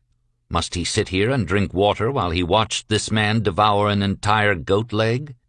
He said nothing. He thought of nothing he could say. Dabasir, however, knew no such thing as silence. Smiling and waving his hand good-naturedly to the other customers, all of whom knew him, he continued. "I did hear from a traveler just returned from Urfa of a certain rich man who has a piece of stone cut so thin that one can look through it. He put it in the window of his house to keep out the rains. It is yellow, so this traveler does relate, and he was permitted to look through it, and all the outside world looked strange and not like it really is. What say you to that, Tarkad? Thinkest all the world could look to a man a different color from what it is? I dare say, responded the youth, much more interested in the fat leg of goat placed before Dabasir. Well, I know it to be true, for I myself have seen the world all of a different color from what it really is, and the tale I am about to tell relates how I came to see it in its right color once more. Dabasir will tell a tale, whispered a neighboring diner to his neighbor, and dragged his rug close. Other diners brought their food and crowded in a semicircle. They crunched noisily in the ears of Tarkad and brushed him with their meaty bones. He alone was without food. Dabasir did not offer to share with him, nor even motion him to a small corner of the hard bread that was broken off and had fallen from the platter to the floor. The tale that I am about to tell, began Dabasir, pausing to bite a goodly chunk from the goat leg, relates to my early life and how I came to be a camel trader. Didst anyone know that I once was a slave in Syria? A murmur of surprise ran through the audience, to which Dabasir listened with satisfaction. When I was a young man, continued Dabasir, after another vicious onslaught on the goat leg, I learned the trade of my father, the making of saddles. I worked with him in his shop and took to myself a wife. Being young and not greatly skilled, I could earn but little, just enough to support my excellent wife in a modest way. I craved good things which I could not afford. Soon I found that the shopkeepers would trust me to pay later, even though I could not pay at the time. Being young and without experience, I did not know that he who spends more than he earns is sowing the winds of needless self-indulgence, from which he is sure to reap the whirlwinds of trouble and humiliation. So I indulged my whims for fine raiment, and bought luxuries for my good wife and our home, beyond our means. I paid as I could, and for a while all went well. But in time I discovered I could not use my earnings both to live upon and to pay my debts. Creditors began to pursue me to pay for my extravagant purchases, and my life became miserable. I borrowed from my friends, but could not repay them either. Things went from bad to worse. My wife returned to her father, and I decided to leave Babylon and seek another city where a young man might have better chances. For 2 years I had a restless and unsuccessful life working for caravan traders.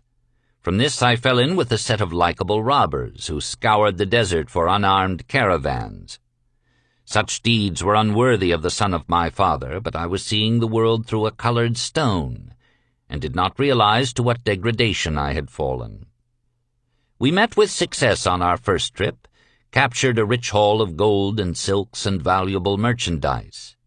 This loot we took to Ganir and squandered. The second time we were not so fortunate. Just after we had made our capture, we were attacked by the spearsmen of a native chief to whom the caravans paid for protection. Our 2 leaders were killed, and the rest of us were taken to Damascus, where we were stripped of our clothing and sold as slaves. I was purchased for 2 pieces of silver by a Syrian desert chief. With my hair shorn and but a loincloth to wear, I was not so different from the other slaves.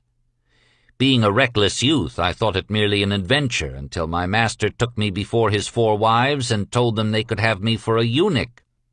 Then indeed did I realize the hopelessness of my situation. These men of the desert were fierce and warlike. I was subject to their will without weapons or means of escape. Fearful I stood as those 4 women looked me over. I wondered if I could expect pity from them. Sirah, the first wife, was older than the others. Her face was impassive as she looked upon me. I turned from her with little consolation. The next was a contemptuous beauty who gazed at me as indifferently as if I had been a worm of the earth. The 2 younger ones tittered as though it were all an exciting joke. It seemed an age that I stood waiting sentence. Each woman appeared willing for the others to decide. Finally, Sirah spoke up in a cold voice. Of eunuchs we have plenty, but of camel-tenders we have few, and they are a worthless lot. Even this day I would visit my mother who is sick with the fever, and there is no slave I would trust to lead my camel. Ask this slave if he can lead a camel." My master thereupon questioned me, "What know you of camels?" Striving to conceal my eagerness, I replied, "I can make them kneel, I can load them, I can lead them on long trips without tiring. If need be, I can repair their trappings." "The slave speaks forward enough," observed my master. "If thou so desire, Sirrah, take this man for thy camel tender." So I was turned over to Sirrah, and that day I led her camel upon a long journey to her sick mother. I took the occasion to thank her for her intercession, and also to tell her that I was not a slave by birth, but the son of a freeman, an honorable saddle-maker of Babylon. I also told her much of my story. Her comments were disconcerting to me, and I pondered much afterwards on what she said. "How can you call yourself a free man when your weakness has brought you to this? If a man has in himself the soul of a slave, will he not become one no matter what his birth, even as water seeks its level? If a man has within him the soul of a free man, will he not become respected and honored in his own city in spite of his misfortune?" For over a year I was a slave and lived with the slaves, but I could not become as one of them. One day Sirrah asked me, "In the eventime, when the other slaves can mingle and enjoy the society of each other, why dost thou sit in thy tent alone?" To which I responded, "I am pondering what you have said to me. I wonder if I have the soul of a slave. I cannot join them, so I must sit apart." "I too must sit apart," she confided. "My dowry was large, and my lord married me because of it. Yet he does not desire me. What every woman longs for is to be desired. Because of this, and because I am barren and have neither son nor daughter, must I sit apart. Were I a man, I would rather die than be such a slave, but the conventions of our tribe make slaves of women." "What think thou of me by this time?" I asked her suddenly. "Have I the soul of a man, or have I the soul of a slave?" "Have you a desire to repay the just debts you owe in Babylon?" she parried. "Yes, I have the desire, but I see no way." "If thou contentedly let the years slip by and make no effort to repay, then thou hast but the contemptible soul of a slave. No man is otherwise who cannot respect himself, and no man can respect himself who does not repay honest debts." "But what can I do who am a slave in Syria?" "Stay a slave in Syria, thou weakling." "I am not a weakling," I denied hotly. "Then prove it." "How?" "Does not thy great king fight his enemies in every way he can and with every force he has? Thy debts are thy enemies. They ran thee out of Babylon. You left them alone, and they grew too strong for thee. Hadst fought them as a man, thou couldst have conquered them, and been one honored among the townspeople. But thou had not the soul to fight them, and behold, thy pride hast gone down until thou art a slave in Syria."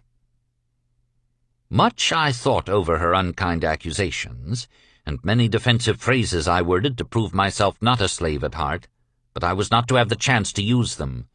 3 days later the maid of Sirrah took me to her mistress.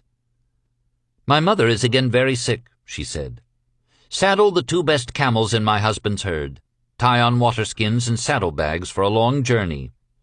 The maid will give thee food at the kitchen tent." I packed the camels, wondering much at the quantity of provisions the maid provided, for the mother dwelt less than a day's journey away. The maid rode the rear camel which followed, and I led the camel of my mistress. When we reached her mother's house, it was just dark.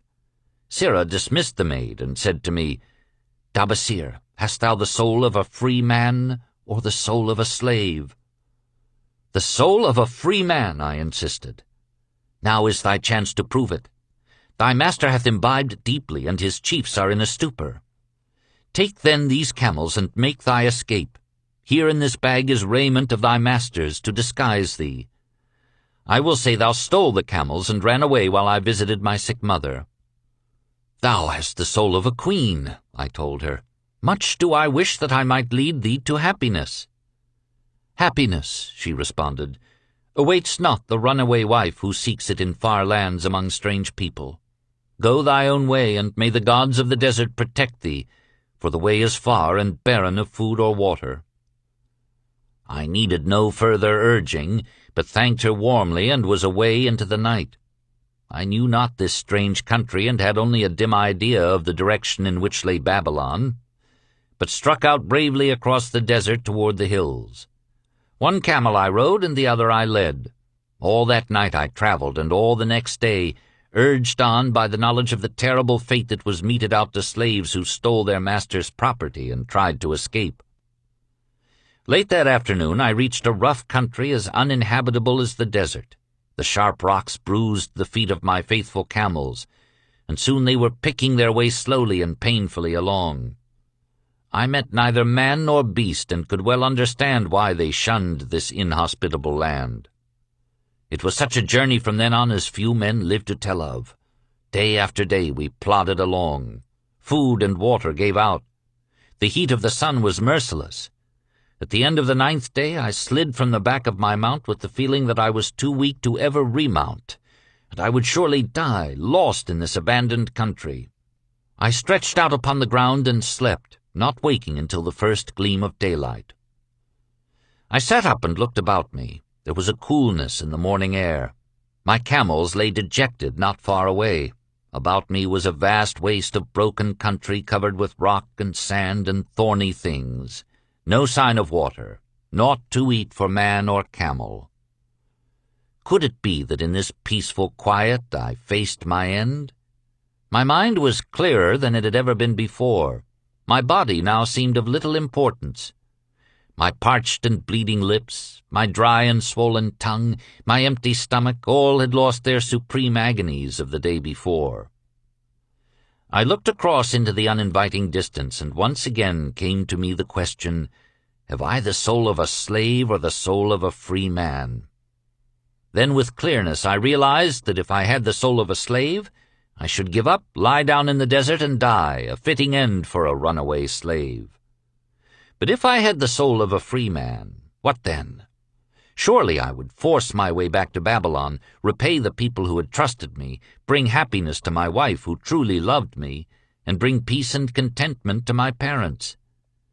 Thy debts are thine enemies who have run thee out of Babylon, Sirrah had said. Yes, it was so. Why had I refused to stand my ground like a man? Why had I permitted my wife to go back to her father? Then a strange thing happened. All the world seemed to be of a different color, as though I had been looking at it through a colored stone which had suddenly been removed. At last I saw the true values in life. Die in the desert? Not I. With a new vision I saw the things that I must do. First I would go back to Babylon and face every man to whom I owed an unpaid debt. I should tell them that after years of wandering and misfortune, I had come back to pay my debts as fast as the gods would permit. Next I should make a home for my wife and become a citizen of whom my parents should be proud. My debts were my enemies, but the men I owed were my friends, for they had trusted me and believed in me. I staggered weakly to my feet. What mattered hunger? What mattered thirst?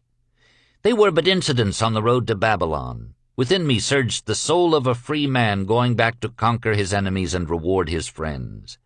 I thrilled with the great resolve.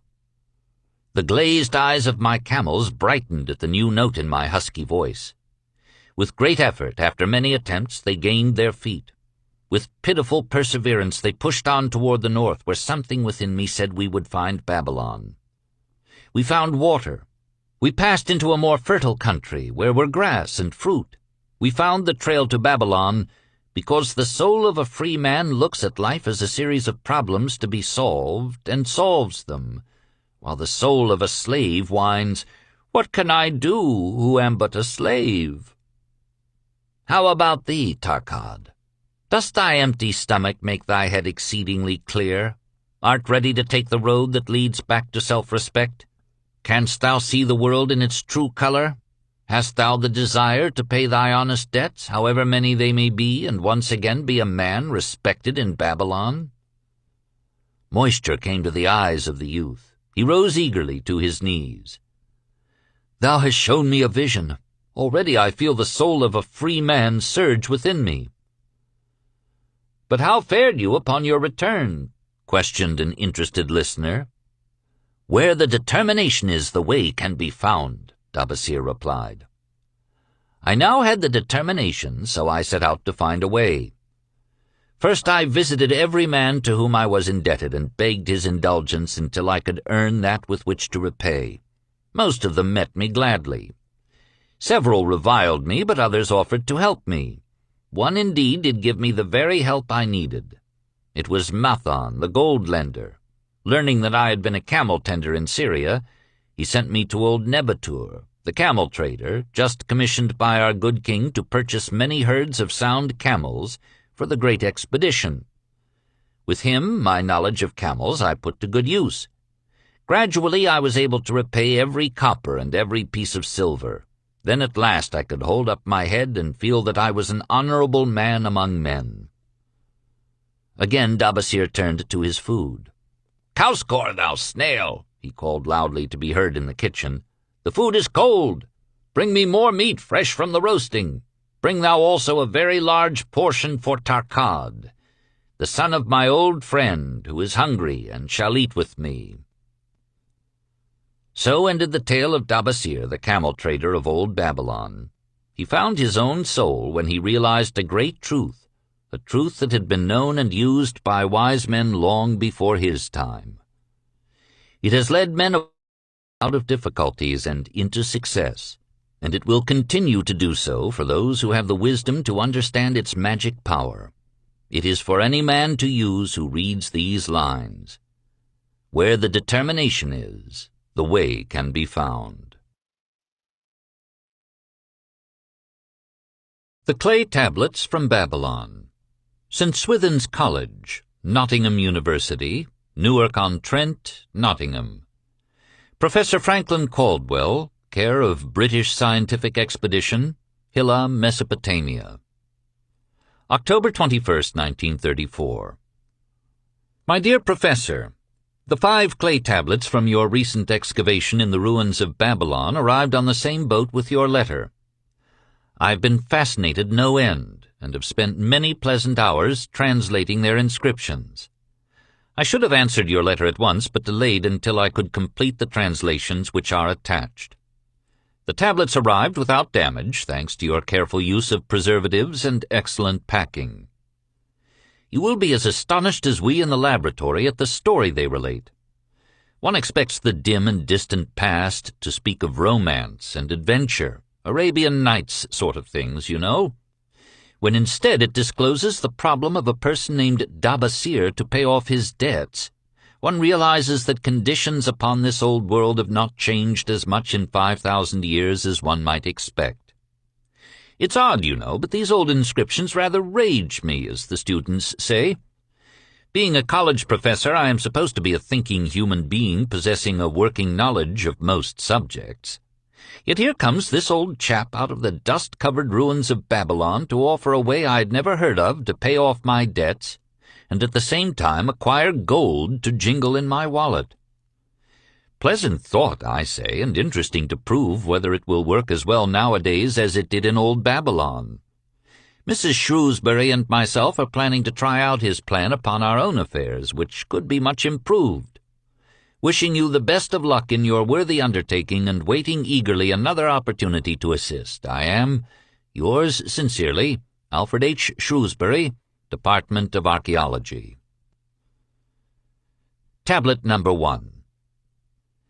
Now when the moon becometh full, I, Dabasir, who am but recently returned from slavery in Syria, with the determination to pay my many just debts and become a man of means worthy of respect in my native city of Babylon, do here engrave upon the clay a permanent record of my affairs to guide and assist me in carrying me through my high desires. Under the wise advice of my good friend Mathon, the gold lender, I am determined to follow an exact plan that he doth say will lead any honorable man out of debt into means and self-respect. This plan includeth 3 purposes which are my hope and desire. First, the plan doth provide for my future prosperity. Therefore, 1/10 of all I earn shall be set aside as my own to keep. For Mathon speaketh wisely when he saith, That man who keepeth in his purse both gold and silver that he need not spend, is good to his family and loyal to his king. The man who hath but a few coppers in his purse is indifferent to his family and indifferent to his king. But the man who hath naught in his purse is unkind to his family and is disloyal to his king, for his own heart is bitter. Therefore the man who wisheth to achieve must have coin that he may keep to jingle in his purse, that he have in his heart love for his family and loyalty to his king. Second, the plan doth provide that I shall support and clothe my good wife, who hath returned to me with loyalty from the house of her father. For Mathon doth say that to take good care of a faithful wife putteth self-respect into the heart of a man, and addeth strength and determination to his purposes. Therefore 7/10 of all I earn shall be used to provide a home, clothes to wear, and food to eat, with a bit extra to spend, that our lives be not lacking in pleasure and enjoyment. But he doth further enjoin the greatest care that we spend not greater than 7/10 of what I earn for these worthy purposes. Herein lieth the success of the plan. I must live upon this portion, and never use more nor buy what I may not pay for out of this portion. Tablet number 2. Third, the plan doth provide that out of my earnings my debts shall be paid. Therefore each time the moon is full, 2/10 of all I have earned shall be divided honorably and fairly among those who have trusted me and to whom I am indebted. Thus in due time will all my indebtedness be surely paid. Therefore do I here engrave the name of every man to whom I am indebted and the honest amount of my debt. Faru the cloth weaver, 2 silver, 6 copper. Sinjar the couchmaker, 1 silver. Akhmar my friend, 3 silver, 1 copper. Zankar my friend, 4 silver, 7 copper. Askamir my friend, 1 silver, 3 copper. Harinsir the jewel maker, 6 silver, 2 copper. Diarbeker, my father's friend, 4 silver, 1 copper. Al-Kahad, the house owner, 14 silver. Mathon, the gold lender, 7 silver. Birajik, the farmer, 1 silver, 7 copper. From here on, disintegrated, cannot be deciphered. Tablet number 3. To these creditors do I owe in total 119 pieces of silver and 141 pieces of copper.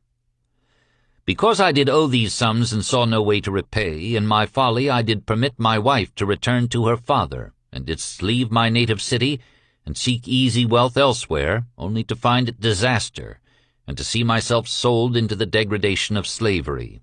Now that Mathon doth show me how I can repay my debts in small sums of my earnings, do I realize the great extent of my folly in running away from the results of my extravagances. Therefore have I visited my creditors and explained to them that I have no resources with which to pay except my ability to earn, and that I intend to apply 2/10 of all I earn upon my indebtedness evenly and honestly. This much can I pay, but no more. Therefore, if they be patient, in time my obligations will be paid in full. Akhmar, whom I thought my best friend, reviled me bitterly, and I left him in humiliation. Birajik, the farmer, pleaded that I pay him first, as he didst badly need help. Al-Kahad, the house owner, was indeed disagreeable, and insisted that he would make me trouble unless I didst soon settle in full with him. All the rest willingly accepted my proposal. Therefore am I more determined than ever to carry through, being convinced that it is easier to pay one's just debts than to avoid them. Even though I cannot meet the needs and demands of a few of my creditors, I will deal impartially with all. Tablet number 4. Again the moon shines full. I have worked hard with a free mind. My good wife hath supported my intentions to pay my creditors. Because of our wise determination, I have earned during the past moon, buying camels of sound wind and good legs for Nebatur, the sum of 19 pieces of silver. This I have divided according to the plan. 1/10 have I set aside to keep as my own. 7/10 have I divided with my good wife to pay for our living. 2/10 I have divided among my creditors as evenly as could be done in coppers. I did not see Akhmar, but left it with his wife. Birajik was so pleased he would kiss my hand. Old Alcahad alone was grouchy and said I must pay faster, to which I replied that if I were permitted to be well fed and not worried, that alone would enable me to pay faster. All the others thanked me and spoke well of my efforts. Therefore, at the end of 1 moon, my indebtedness is reduced by almost 4 pieces of silver, and I possess almost 2 pieces of silver besides, upon which no man hath claim. My heart is lighter than it hath been for a long time. Again the moon shines full. I have worked hard, but with poor success. Few camels have I been able to buy. Only 11 pieces of silver have I earned. Nevertheless, my good wife and I have stood by the plan, even though we have bought no new raiment and eaten little but herbs. Again I paid ourselves 1/10 of the 11 pieces, while we lived upon 7/10. I was surprised when Ahmar commended my payment, even though small. So did Birajik. Alcahad flew into a rage, but when told to give back his portion if he did not wish it, he became reconciled. The others, as before, were content. Again the moon shines full, and I am greatly rejoiced. I intercepted a fine herd of camels and bought many sound ones, therefore my earnings were 42 pieces of silver. This moon my wife and myself have bought much-needed sandals and raiment. Also we have dined well on meat and fowl. More than 8 pieces of silver we have paid to our creditors. Even Alcahad did not protest. Great is the plan, for it leadeth us out of debt, and giveth us wealth which is ours to keep. 3 times the moon had been full since I last carved upon this clay. Each time I paid to myself 1/10 of all I earned. Each time my good wife and I have lived upon 7/10, even though at times it was difficult. Each time I have paid to my creditors 2/10. In my purse I now have 21 pieces of silver that are mine. It maketh my head to stand straight upon my shoulders, and maketh me proud to walk among my friends. My wife keepeth well our home, and is becomingly gowned. We are happy to live together. The plan is of untold value. Hath it not made an honorable man of an ex-slave? Tablet number 5. Again the moon shines full, and I remember that it is long since I carved upon the clay. 12 moons in truth have come and gone, but this day I will not neglect my record, because upon this day I have paid the last of my debts.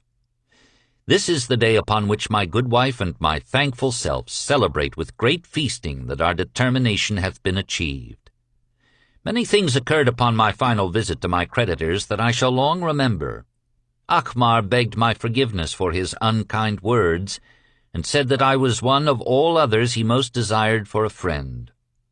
Old Alcahad is not so bad after all, for he said, "Thou wert once a piece of soft clay to be pressed and molded by any hand that touched thee, but now thou art a piece of bronze capable of holding an edge. If thou needst silver or gold at any time, come to me." Nor is he the only one who holdeth me in high regard. Many others speak deferentially to me. My good wife looketh upon me with a light in her eyes that doth make a man have confidence in himself. Yet it is the plan that hath made my success. It hath enabled me to pay all my debts, and to jingle both gold and silver in my purse. I do commend it to all who wish to get ahead. For truly, if it will enable an ex-slave to pay his debts and have gold in his purse, will it not aid any man to find independence? Nor am I myself finished with it, for I am convinced that if I follow it further, it will make me rich among men. St. Swithin's College, Nottingham University, Newark-on-Trent, Nottingham. Professor Franklin Caldwell, care of British Scientific Expedition, Hilla, Mesopotamia, November 7th, 1936. My dear Professor, if in your further digging into those ruins of Babylon you encounter the ghost of a former resident, an old camel trader named Dabasir, do me a favor. Tell him that his scribbling upon those clay tablets so long ago has earned for him the lifelong gratitude of a couple of college folks back here in England. You will possibly remember my writing a year ago that Mrs. Shrewsbury and myself intended to try his plan for getting out of debt, and at the same time having gold to jingle. You may have guessed, even though we tried to keep it from our friends, our desperate straits. We were frightfully humiliated for years by a lot of old debts, and worried sick for fear some of the tradespeople might start a scandal that would force me out of the college. We paid and paid, every shilling we could squeeze out of income, but it was hardly enough to hold things even. Besides, we were forced to do all our buying where we could get further credit regardless of higher costs. It developed into one of those vicious circles that grow worse instead of better. Our struggles were getting hopeless. We could not move to less costly rooms because we owed the landlord. There did not appear to be anything we could do to improve our situation. Then here comes your acquaintance, the old camel trader from Babylon, with a plan to do just what we wished to accomplish. He jolly well stirred us up to follow his system. We made a list of all our debts, and I took it around and showed it to everyone we owed. I explained how it was simply impossible for me to ever pay them the way things were going along. They could readily see this themselves from the figures. Then I explained that the only way I saw to pay them in full was to set aside 20% of my income each month, to be divided pro rata, which would pay them in full in a little over 2 years. That in the meantime we would go on a cash basis and give them the further benefit of our cash purchases. They were really quite decent. Our greengrocer, a wise old chap, put it in a way that helped to bring around the rest. If you pay for all you buy and then pay some on what you owe, that is better than you have done, for ye ain't paid down the account none in 3 years. Finally, I secured all their names to an agreement binding them not to molest us as long as the 20% of income was paid regularly. Then we began scheming on how to live upon 70%. We were determined to keep that extra 10% to jingle. The thought of silver and possibly gold was most alluring. It was like having an adventure to make the change. We enjoyed figuring this way and that to live comfortably upon that remaining 70%. We started with rent and managed to secure a fair reduction. Next, we put our favorite brands of tea and such under suspicion, and were agreeably surprised how often we could purchase superior qualities at less cost. It is too long a story for a letter, but anyhow it did not prove difficult. We managed, and right cheerfully at that. What a relief it proved to have our affairs in such a shape we were no longer persecuted by past due accounts. I must not neglect, however, to tell you about that extra 10% we were supposed to jingle. Well, we did jingle it for some time. Now don't laugh too soon. You see, that is the sporty part. It is the real fun to start accumulating money that you do not want to spend. There is more pleasure in running up such a surplus than there could be in spending it. After we had jingled to our heart's content, we found a more profitable use for it. We took up an investment upon which we could pay that 10% each month. This is proving to be the most satisfying part of our regeneration. It is the first thing we pay out of my check. There is a most gratifying sense of security to know our investment is growing steadily. By the time my teaching days are over, it should be a snug sum, large enough so the income will take care of us from then on. All this out of my same old check. Difficult to believe, yet absolutely true. All our debts being gradually paid and at the same time our investment increasing. Besides, we get along financially even better than before. Who would believe there could be such a difference in results between following a financial plan and just drifting along? At the end of the next year, when all our old bills shall have been paid, we will have more to pay upon our investment, besides some extra for travel. We are determined never again to permit our living expenses to exceed 70% of our income. Now you can understand why we would like to extend our personal thanks to that old chap whose plan saved us from our hell on earth. He knew. He had been through it all. He wanted others to benefit from his own bitter experiences. That is why he spent tedious hours carving his message upon the clay. He had a real message for fellow sufferers, a message so important that after 5,000 years it has risen out of the ruins of Babylon, just as true and just as vital as the day it was buried. Yours sincerely, Alfred H. Shrewsbury, Department of Archaeology. The luckiest man in Babylon. At the head of his caravan proudly rode Sharu-Nada, the merchant prince of Babylon. He liked fine cloth and wore rich and becoming robes. He liked fine animals, and sat easily upon his spirited Arabian stallion. To look at him one would hardly have guessed his advanced years. Certainly they would not have suspected that he was inwardly troubled. The journey from Damascus is long, and the hardships of the desert many. These he minded not. The Arab tribes are fierce and eager to loot rich caravans. These he feared not, for his many fleet-mounted guards were a safe protection. About the youth at his side, whom he was bringing from Damascus, was he disturbed. This was Hadan Gula, the grandson of his partner of other years, Arad Gula, to whom he felt he owed a debt of gratitude which could never be repaid. He would like to do something for this grandson, but the more he considered this, the more difficult it seemed because of the youth himself. Eyeing the young man's rings and earrings, he thought to himself, "He thinks jewels are for men. Still he has his grandfather's strong face, but his grandfather wore no such gaudy robes. Yet I sought him to come, hoping I might help him get a start for himself and get away from the wreck his father has made of their inheritance." Hadan Gula broke in upon his thoughts. "Why dost thou work so hard, riding always with thy caravan upon its long journeys? Dost thou never take time to enjoy life?" Sharu-Nada smiled. "To enjoy life," he repeated. "What wouldst thou do to enjoy life if thou wert Sharu-Nada?" "If I had wealth equal to thine, I would live like a prince. Never across the hot desert would I ride. I would spend the shekels as fast as they came to my purse. I would wear the richest of robes and the rarest of jewels. That would be a life to my liking, a life worth living." Both men laughed. "Thy grandfather wore no jewels." Sharu-Nada spoke before he thought, then continued jokingly, "Wouldst thou leave no time for work?" "Work was made for slaves," Hadan Gula responded. Sharu-Nada bit his lip but made no reply, riding in silence until the trail led them to the slope. Here he reined his mount and pointed to the green valley far away. "See, there is the valley. Look far down, and thou canst faintly see the walls of Babylon.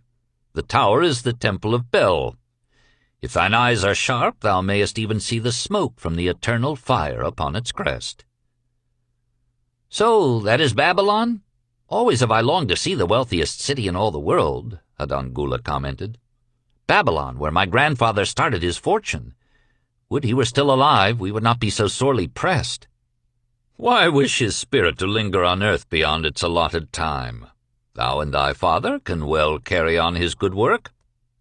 "Alas, of us neither has his gift. Father and myself know not his secret for attracting the golden shekels."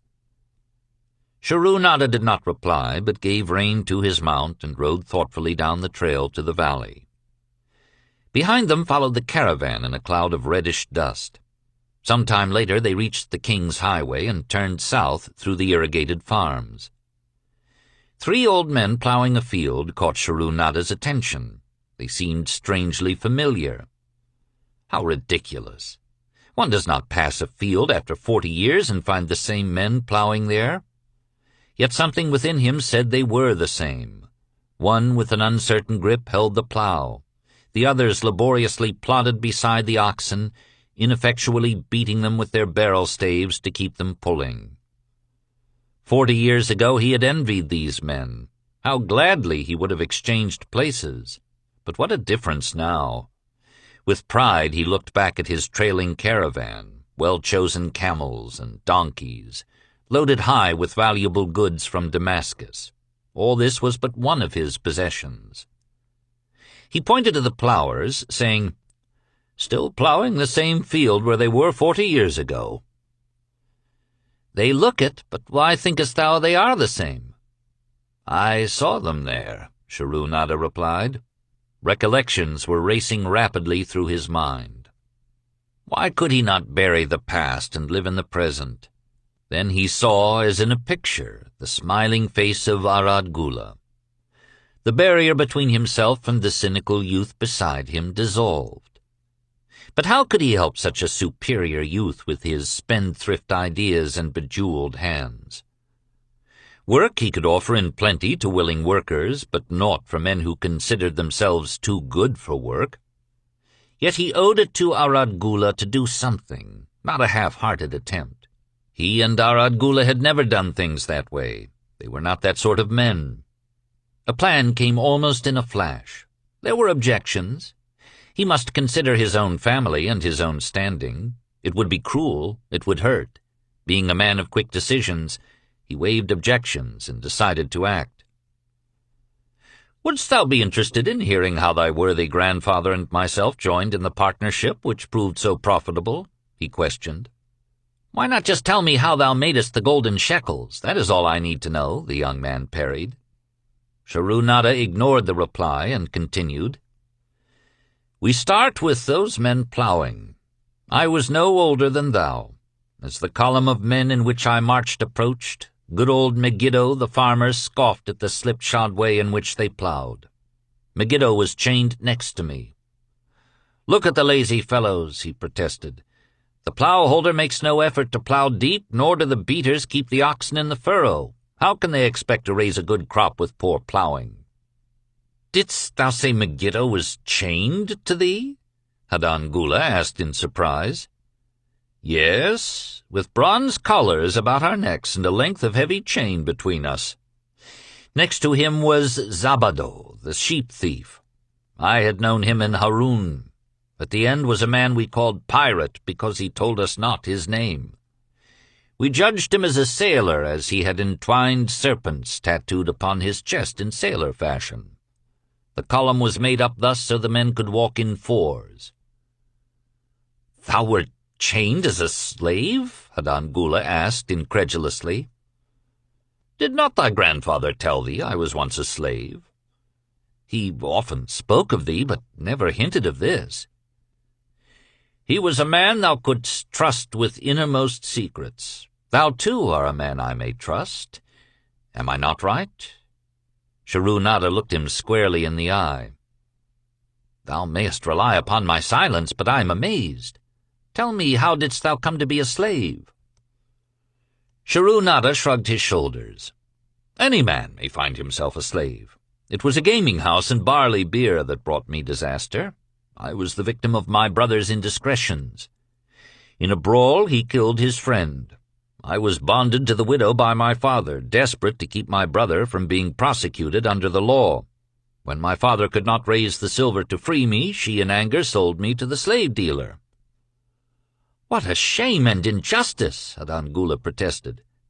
"But tell me, how didst thou regain freedom?" "We shall come to that, but not yet. Let us continue my tale. As we passed, the plowers jeered at us. One did doff his ragged hat and bow low, calling out, 'Welcome to Babylon, guests of the king. He waits for thee on the city walls where the banquet is spread, mud bricks and onion soup.' With that they laughed uproariously.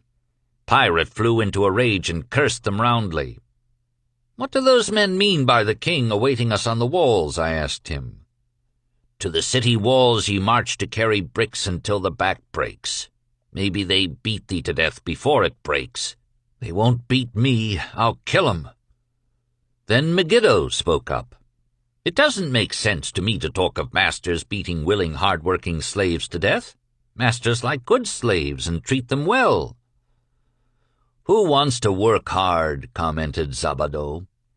'Those plowers are wise fellows. They're not breaking their backs, just letting on as if they be.' 'They can't get ahead by shirking,' Megiddo protested. 'If thou plow a hectare, that's a good day's work, and any master knows it. But when thou plow only a half, that's shirking. I don't shirk. I like to work, and I like to do good work, for work is the best friend I've ever known. It has brought me all the good things I've had, my farm and cows and crops, everything.' 'Yeah, and where be these things now?' scoffed Zabado. 'I figure it pays better to be smart and get by without working. You watch Zabado. If we're sold to the walls, he'll be carrying the water bag or some easy job, when thou, who like to work, will be breaking thy back carrying bricks.' He laughed his silly laugh. Terror gripped me that night. I could not sleep. I crowded close to the guard rope, and when the others slept, I attracted the attention of Godoso, who was doing the first guard watch. He was one of those brigand Arabs, the sort of rogue who, if he robbed thee of thy purse, would think he must also cut thy throat. "Tell me, Godoso," I whispered, "when we get to Babylon, will we be sold to the walls?" "Why want to know?" he questioned cautiously. "Canst thou not understand?" I pleaded. "I am young. I want to live. I don't want to be worked or beaten to death on the walls. Is there any chance for me to get a good master?" He whispered back, "I tell something. Thou good fellow give Godoso no trouble. Most times we go first to slave market. Listen now. When buyers come, tell 'em you good worker, like to work hard for good master. Make 'em want to buy. You not make 'em buy, next day you carry brick. Mighty hard work." After he walked away, I lay in the warm sand, looking up at the stars and thinking about work. What Megiddo had said about it being his best friend made me wonder if it would be my best friend. Certainly it would be if it helped me out of this. When Megiddo awoke, I whispered my good news to him. It was our one ray of hope as we marched toward Babylon. Late in the afternoon we approached the walls and could see the lines of men like black ants climbing up and down the steep diagonal paths. As we drew closer, we were amazed at the thousands of men working. Some were digging in the moat, others mixed the dirt into mud bricks. The greatest number were carrying the bricks in large baskets up those steep trails to the masons. Overseers cursed the laggards and cracked bullock whips over the backs of those who failed to keep in line. Poor, worn-out fellows were seen to stagger and fall beneath their heavy baskets, unable to rise again. If the lash failed to bring them to their feet, they were pushed to the side of the paths and left writhing in agony. Soon they would be dragged down to join other craven bodies beside the roadway to await unsanctified graves. As I beheld the ghastly sight, I shuddered. So this was what awaited my father's son if he failed at the slave market. The famous works of ancient Babylon, its walls, temples, hanging gardens, and great canals were built by slave labor, mainly prisoners of war, which explains the inhuman treatment they received. This force of workmen also included many citizens of Babylon and its provinces who had been sold into slavery because of crimes or financial troubles. It was a common custom for men to put themselves, their wives, or their children up as a bond to guarantee payment of loans, legal judgments, or other obligations. In case of default, those so bonded were sold into slavery.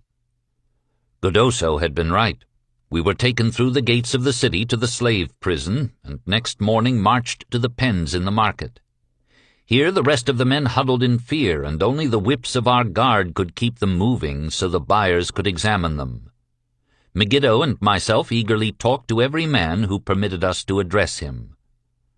The slave dealer brought soldiers from the king's guard who shackled Pirate and brutally beat him when he protested. As they led him away, I felt sorry for him. Megiddo felt that we would soon part. When no buyers were near, he talked to me earnestly to impress upon me how valuable work would be to me in the future. "Some men hate it. They make it their enemy. Better to treat it like a friend. Make thyself like it. Don't mind, because it is hard. If thou thinkest about what a good house thou build, then who cares if the beams are heavy and it is far from the well to carry the water for the plaster? Promise me, boy, if thou get a master, work for him as hard as thou canst. If he does not appreciate all thou do, never mind. Remember, work well done does good to the man who does it. It makes him a better man." He stopped as a burly farmer came to the enclosure and looked at us critically. Megiddo asked about his farm and crops, soon convincing him that he would be a valuable man. After violent bargaining with the slave dealer, the farmer drew a fat purse from beneath his robe, and soon Megiddo had followed his new master out of sight. A few other men were sold during the morning. At noon, Godoso confided to me that the dealer was disgusted and would not stay over another night, but would take all who remained at sundown to the king's buyer. I was becoming desperate when a fat, good-natured man walked up to the wall and inquired if there was a baker among us. I approached him, saying, Why should a good baker like thyself seek another baker of inferior ways? Would it not be easier to teach a willing man like myself thy skilled ways? Look at me. I am young, strong, and like to work. Give me a chance, and I will do my best to earn gold and silver for thy purse." He was impressed by my willingness and began bargaining with the dealer, who had never noticed me since he had bought me, but now waxed eloquent on my abilities, good health, and good disposition. I felt like a fat ox being sold to a butcher. At last, much to my joy, the deal was closed. I followed my new master away, thinking I was the luckiest man in Babylon. My new home was much to my liking. Nana Naid, my master, taught me how to grind the barley in the stone bowl that stood in the courtyard, how to build the fire in the oven, and then how to grind very fine the sesame flour for the honey cakes. I had a couch in the shed where his grain was stored.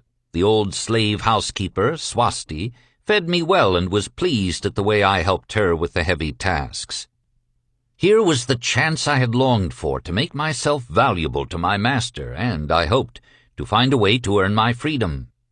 I asked Nana Naid to show me how to knead the bread and to bake. This he did, much pleased at my willingness. Later, when I could do this well, I asked him to show me how to make the honey cakes. And soon I was doing all the baking. My master was glad to be idle, but Swasti shook her head in disapproval. "No work to do is bad for any man," she declared. I felt it was time for me to think of a way by which I might start to earn coins to buy my freedom. As the baking was finished at noon, I thought Nana Naid would approve if I found profitable employment for the afternoons, and might share my earnings with me. Then the thought came to me, why not bake more of the honey cakes and peddle them to hungry men upon the streets of the city? I presented my plan to Nana Naid this way. If I can use my afternoons after the baking is finished to earn for thee coins, would it be only fair for thee to share my earnings with me, that I might have money of my own to spend for those things which every man desires and needs?" Fair enough, he admitted. When I told him of my plan to peddle our honey cakes, he was well pleased. "Here is what we will do," he suggested. "Thou sellest them at 2 for a penny. Then half of the pennies will be mine to pay for the flour and the honey and the wood to bake them. Of the rest I shall take half, and thou shalt keep half." I was much pleased by his generous offer that I might keep for myself 1/4 of my sales. That night I worked late to make a tray upon which to display them.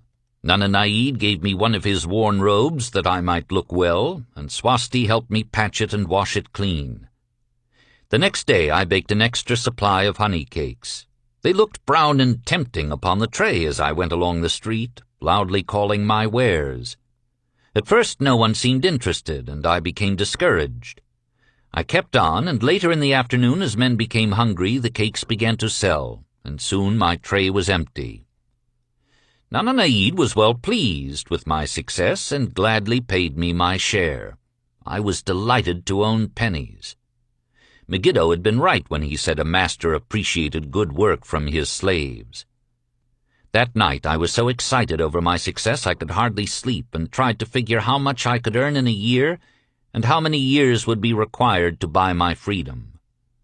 As I went forth with my tray of cakes every day, I soon found regular customers. One of these was none other than thy grandfather, Arad Gula. He was a rug merchant and sold to the housewives, going from one end of the city to the other, accompanied by a donkey loaded high with rugs and a black slave to tend it. He would buy 2 cakes for himself and 2 for his slave, always tarrying to talk with me while they ate them. Thy grandfather said something to me one day that I shall always remember. "I like thy cakes, boy, but better still I like the fine enterprise with which thou offerest them.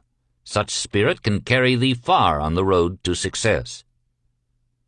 But how canst thou understand, Hadan Gula, what such words of encouragement could mean to a slave boy, lonesome in a great city, struggling with all he had in him to find a way out of his humiliation? As the months went by, I continued to add pennies to my purse. It began to have a comforting weight upon my belt. Work was proving to be my best friend, just as Megiddo had said. I was happy, but Swasti was worried. "Thy master, I fear to have him spend so much time at the gaming houses," she protested. I was overjoyed one day to meet my friend Megiddo upon the street. He was leading 3 donkeys loaded with vegetables to the market. "I am doing mighty well," he said. "My master does appreciate my good work, for now I am a foreman. See, he does trust the marketing to me, and also he is sending for my family. Work is helping me to recover from my great trouble. Some day it will help me to buy my freedom and once more own a farm of my own." Time went on, and Nana Naid became more and more anxious for me to return from selling. He would be waiting when I returned and would eagerly count and divide our money. He would also urge me to seek further markets and increase my sales. Often I went outside the city gates to solicit the overseers of the slaves building the walls. I hated to return to the disagreeable sights, but found the overseers liberal buyers. One day I was surprised to see Zabado waiting in line to fill his basket with bricks. He was gaunt and bent, and his back was covered with welts and sores from the whips of the overseers. I was sorry for him and handed him a cake, which he crushed into his mouth like a hungry animal. Seeing the greedy look in his eyes, I ran before he could grab my tray. "Why dost thou work so hard?" Arad Gula said to me one day. "Almost the same question thou asked of me today, dost thou remember?" I told him what Megiddo had said about work and how it was proving to be my best friend. I showed him with pride my wallet of pennies and explained how I was saving them to buy my freedom. "When thou art free, what wilt thou do?" he inquired. "Then," I answered, "I intend to become a merchant." At that he confided in me, something I had never suspected. "Thou knowest not that I also am a slave. I am in partnership with my master." "Stop," demanded Hadan Gula. "I will not listen to lies defaming my grandfather. He was no slave." His eyes blazed in anger. Sharu Nada remained calm. "I honor him for rising above his misfortune and becoming a leading citizen of Damascus. Art thou, his grandson, cast of the same mold? Art thou man enough to face true facts, or dost thou prefer to live under false illusions?" Hadan Gula straightened in his saddle. In a voice suppressed with deep emotion, he replied, "My grandfather was beloved by all. Countless were his good deeds. When the famine came, did not his gold buy grain in Egypt? And did not his caravan bring it to Damascus, and distribute it to the people so none would starve? Now thou sayest he was but a despised slave in Babylon." Had he remained a slave in Babylon, then he might well have been despised. But when, through his own efforts, he became a great man in Damascus, the gods indeed condoned his misfortunes and honored him with their respect, Sharu Nada replied. After telling me that he was a slave, Sharu Nada continued, he explained how anxious he had been to earn his freedom. Now that he had enough money to buy this, he was much disturbed as to what he should do. He was no longer making good sales and feared to leave the support of his master. I protested his indecision. "Cling no longer to thy master. Get once again the feeling of being a free man. Act like a free man and succeed like one. Decide what thou desirest to accomplish, and then work will aid thee to achieve it." He went on his way, saying he was glad I had shamed him for his cowardice. One day I went outside the gates again and was surprised to find a great crowd gathering there. When I asked the man for an explanation, he replied, "Hast thou not heard? An escaped slave who murdered one of the king's guards has been brought to justice, and will this day be flogged to death for his crime. Even the king himself is to be here." So dense was the crowd about the flogging post, I feared to go near lest my tray of honey cakes be upset. Therefore I climbed up the unfinished wall to see over the heads of the people. I was fortunate in having a view of Nebuchadnezzar himself as he rode by in his golden chariot. Never had I beheld such grandeur, such robes and hangings of gold cloth and velvet. I could not see the flogging, though I could hear the shrieks of the poor slave. I wondered how one so noble as our handsome king could endure to see such suffering, Yet when I saw he was laughing and joking with his nobles, I knew he was cruel and understood why such inhuman tasks were demanded of the slaves building the walls. After the slave was dead, his body was hung upon a pole by a rope attached to his leg so all might see. As the crowd began to thin, I went close. On the hairy chest, I saw tattooed 2 entwined serpents. It was Pirate. The next time I met Arad Gula, he was a changed man. Full of enthusiasm, he greeted me.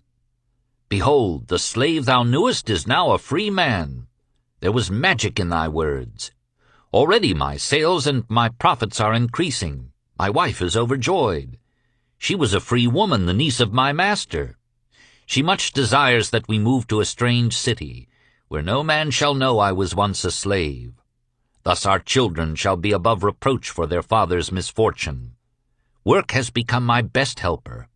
It has enabled me to recapture my confidence and my skill to sell."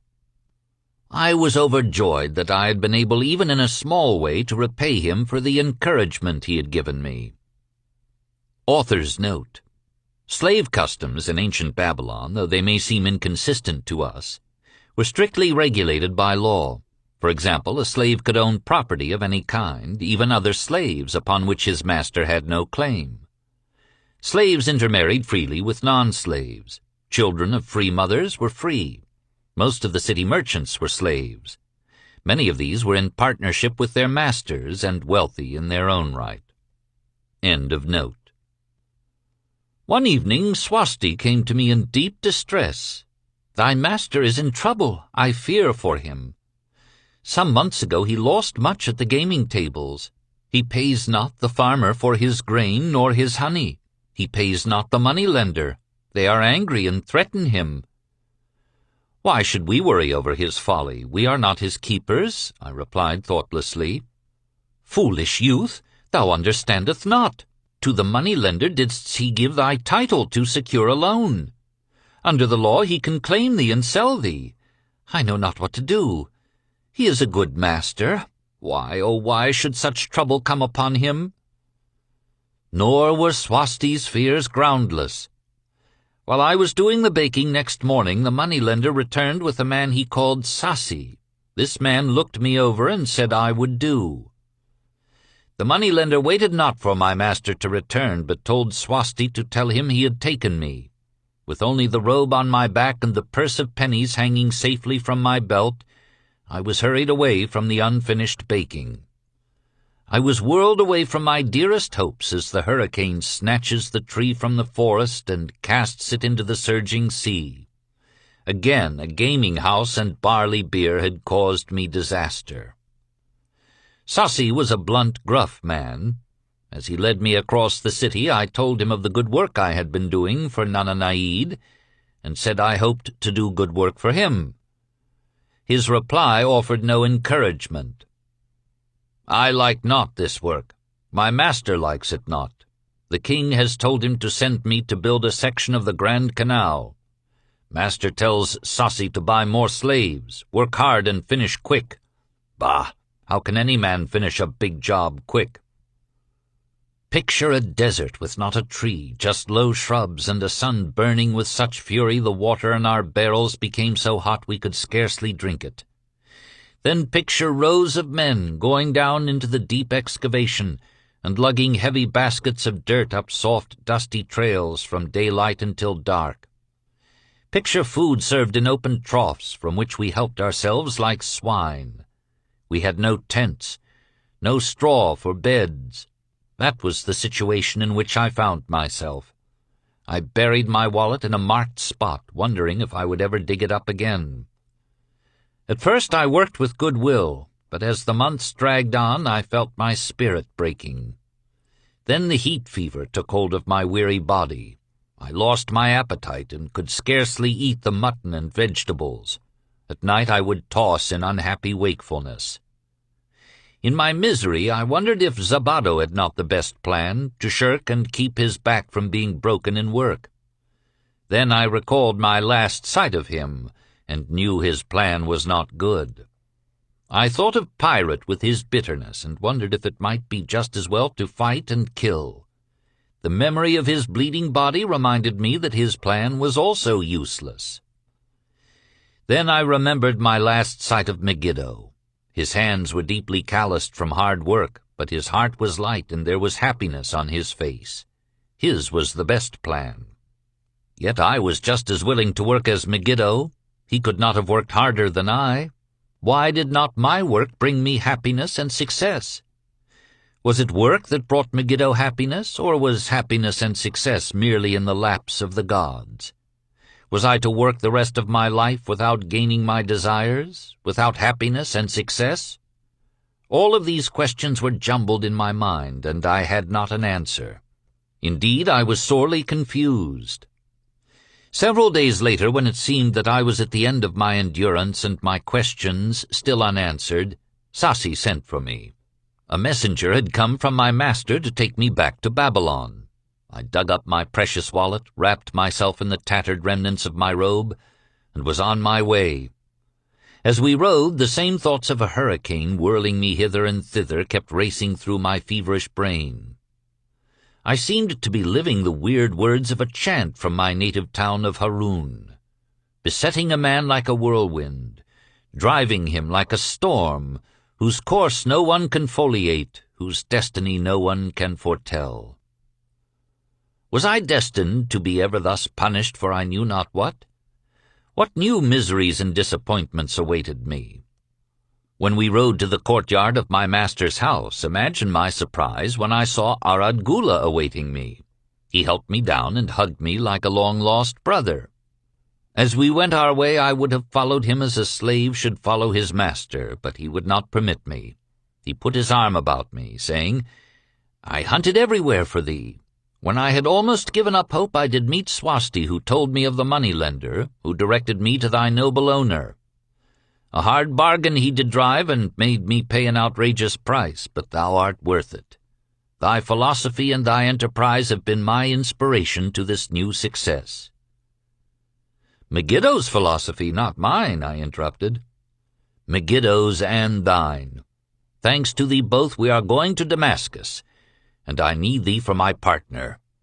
See," he exclaimed, "in one moment thou wilt be a free man." So saying, he drew from beneath his robe the clay tablet carrying my title. This he raised above his head and hurled it to break in 100 pieces upon the cobblestones. With glee he stamped upon the fragments until they were but dust. Tears of gratitude filled my eyes. I knew I was the luckiest man in Babylon. Work, thou see by this, in the time of my greatest distress, didst prove to be my best friend. My willingness to work enabled me to escape from being sold to join the slave gangs upon the walls. It also so impressed thy grandfather, he selected me for his partner. Then Hadan Gula questioned, "Was work my grandfather's secret key to the golden shekels?" "It was the only key he had when I first knew him," Sharu Nada replied. "Thy grandfather enjoyed working. The gods appreciated his efforts and rewarded him liberally." "I begin to see," Hadan Gula was speaking thoughtfully. "Work attracted his many friends who admired his industry and the success it brought. Work brought him the honors he enjoyed so much in Damascus.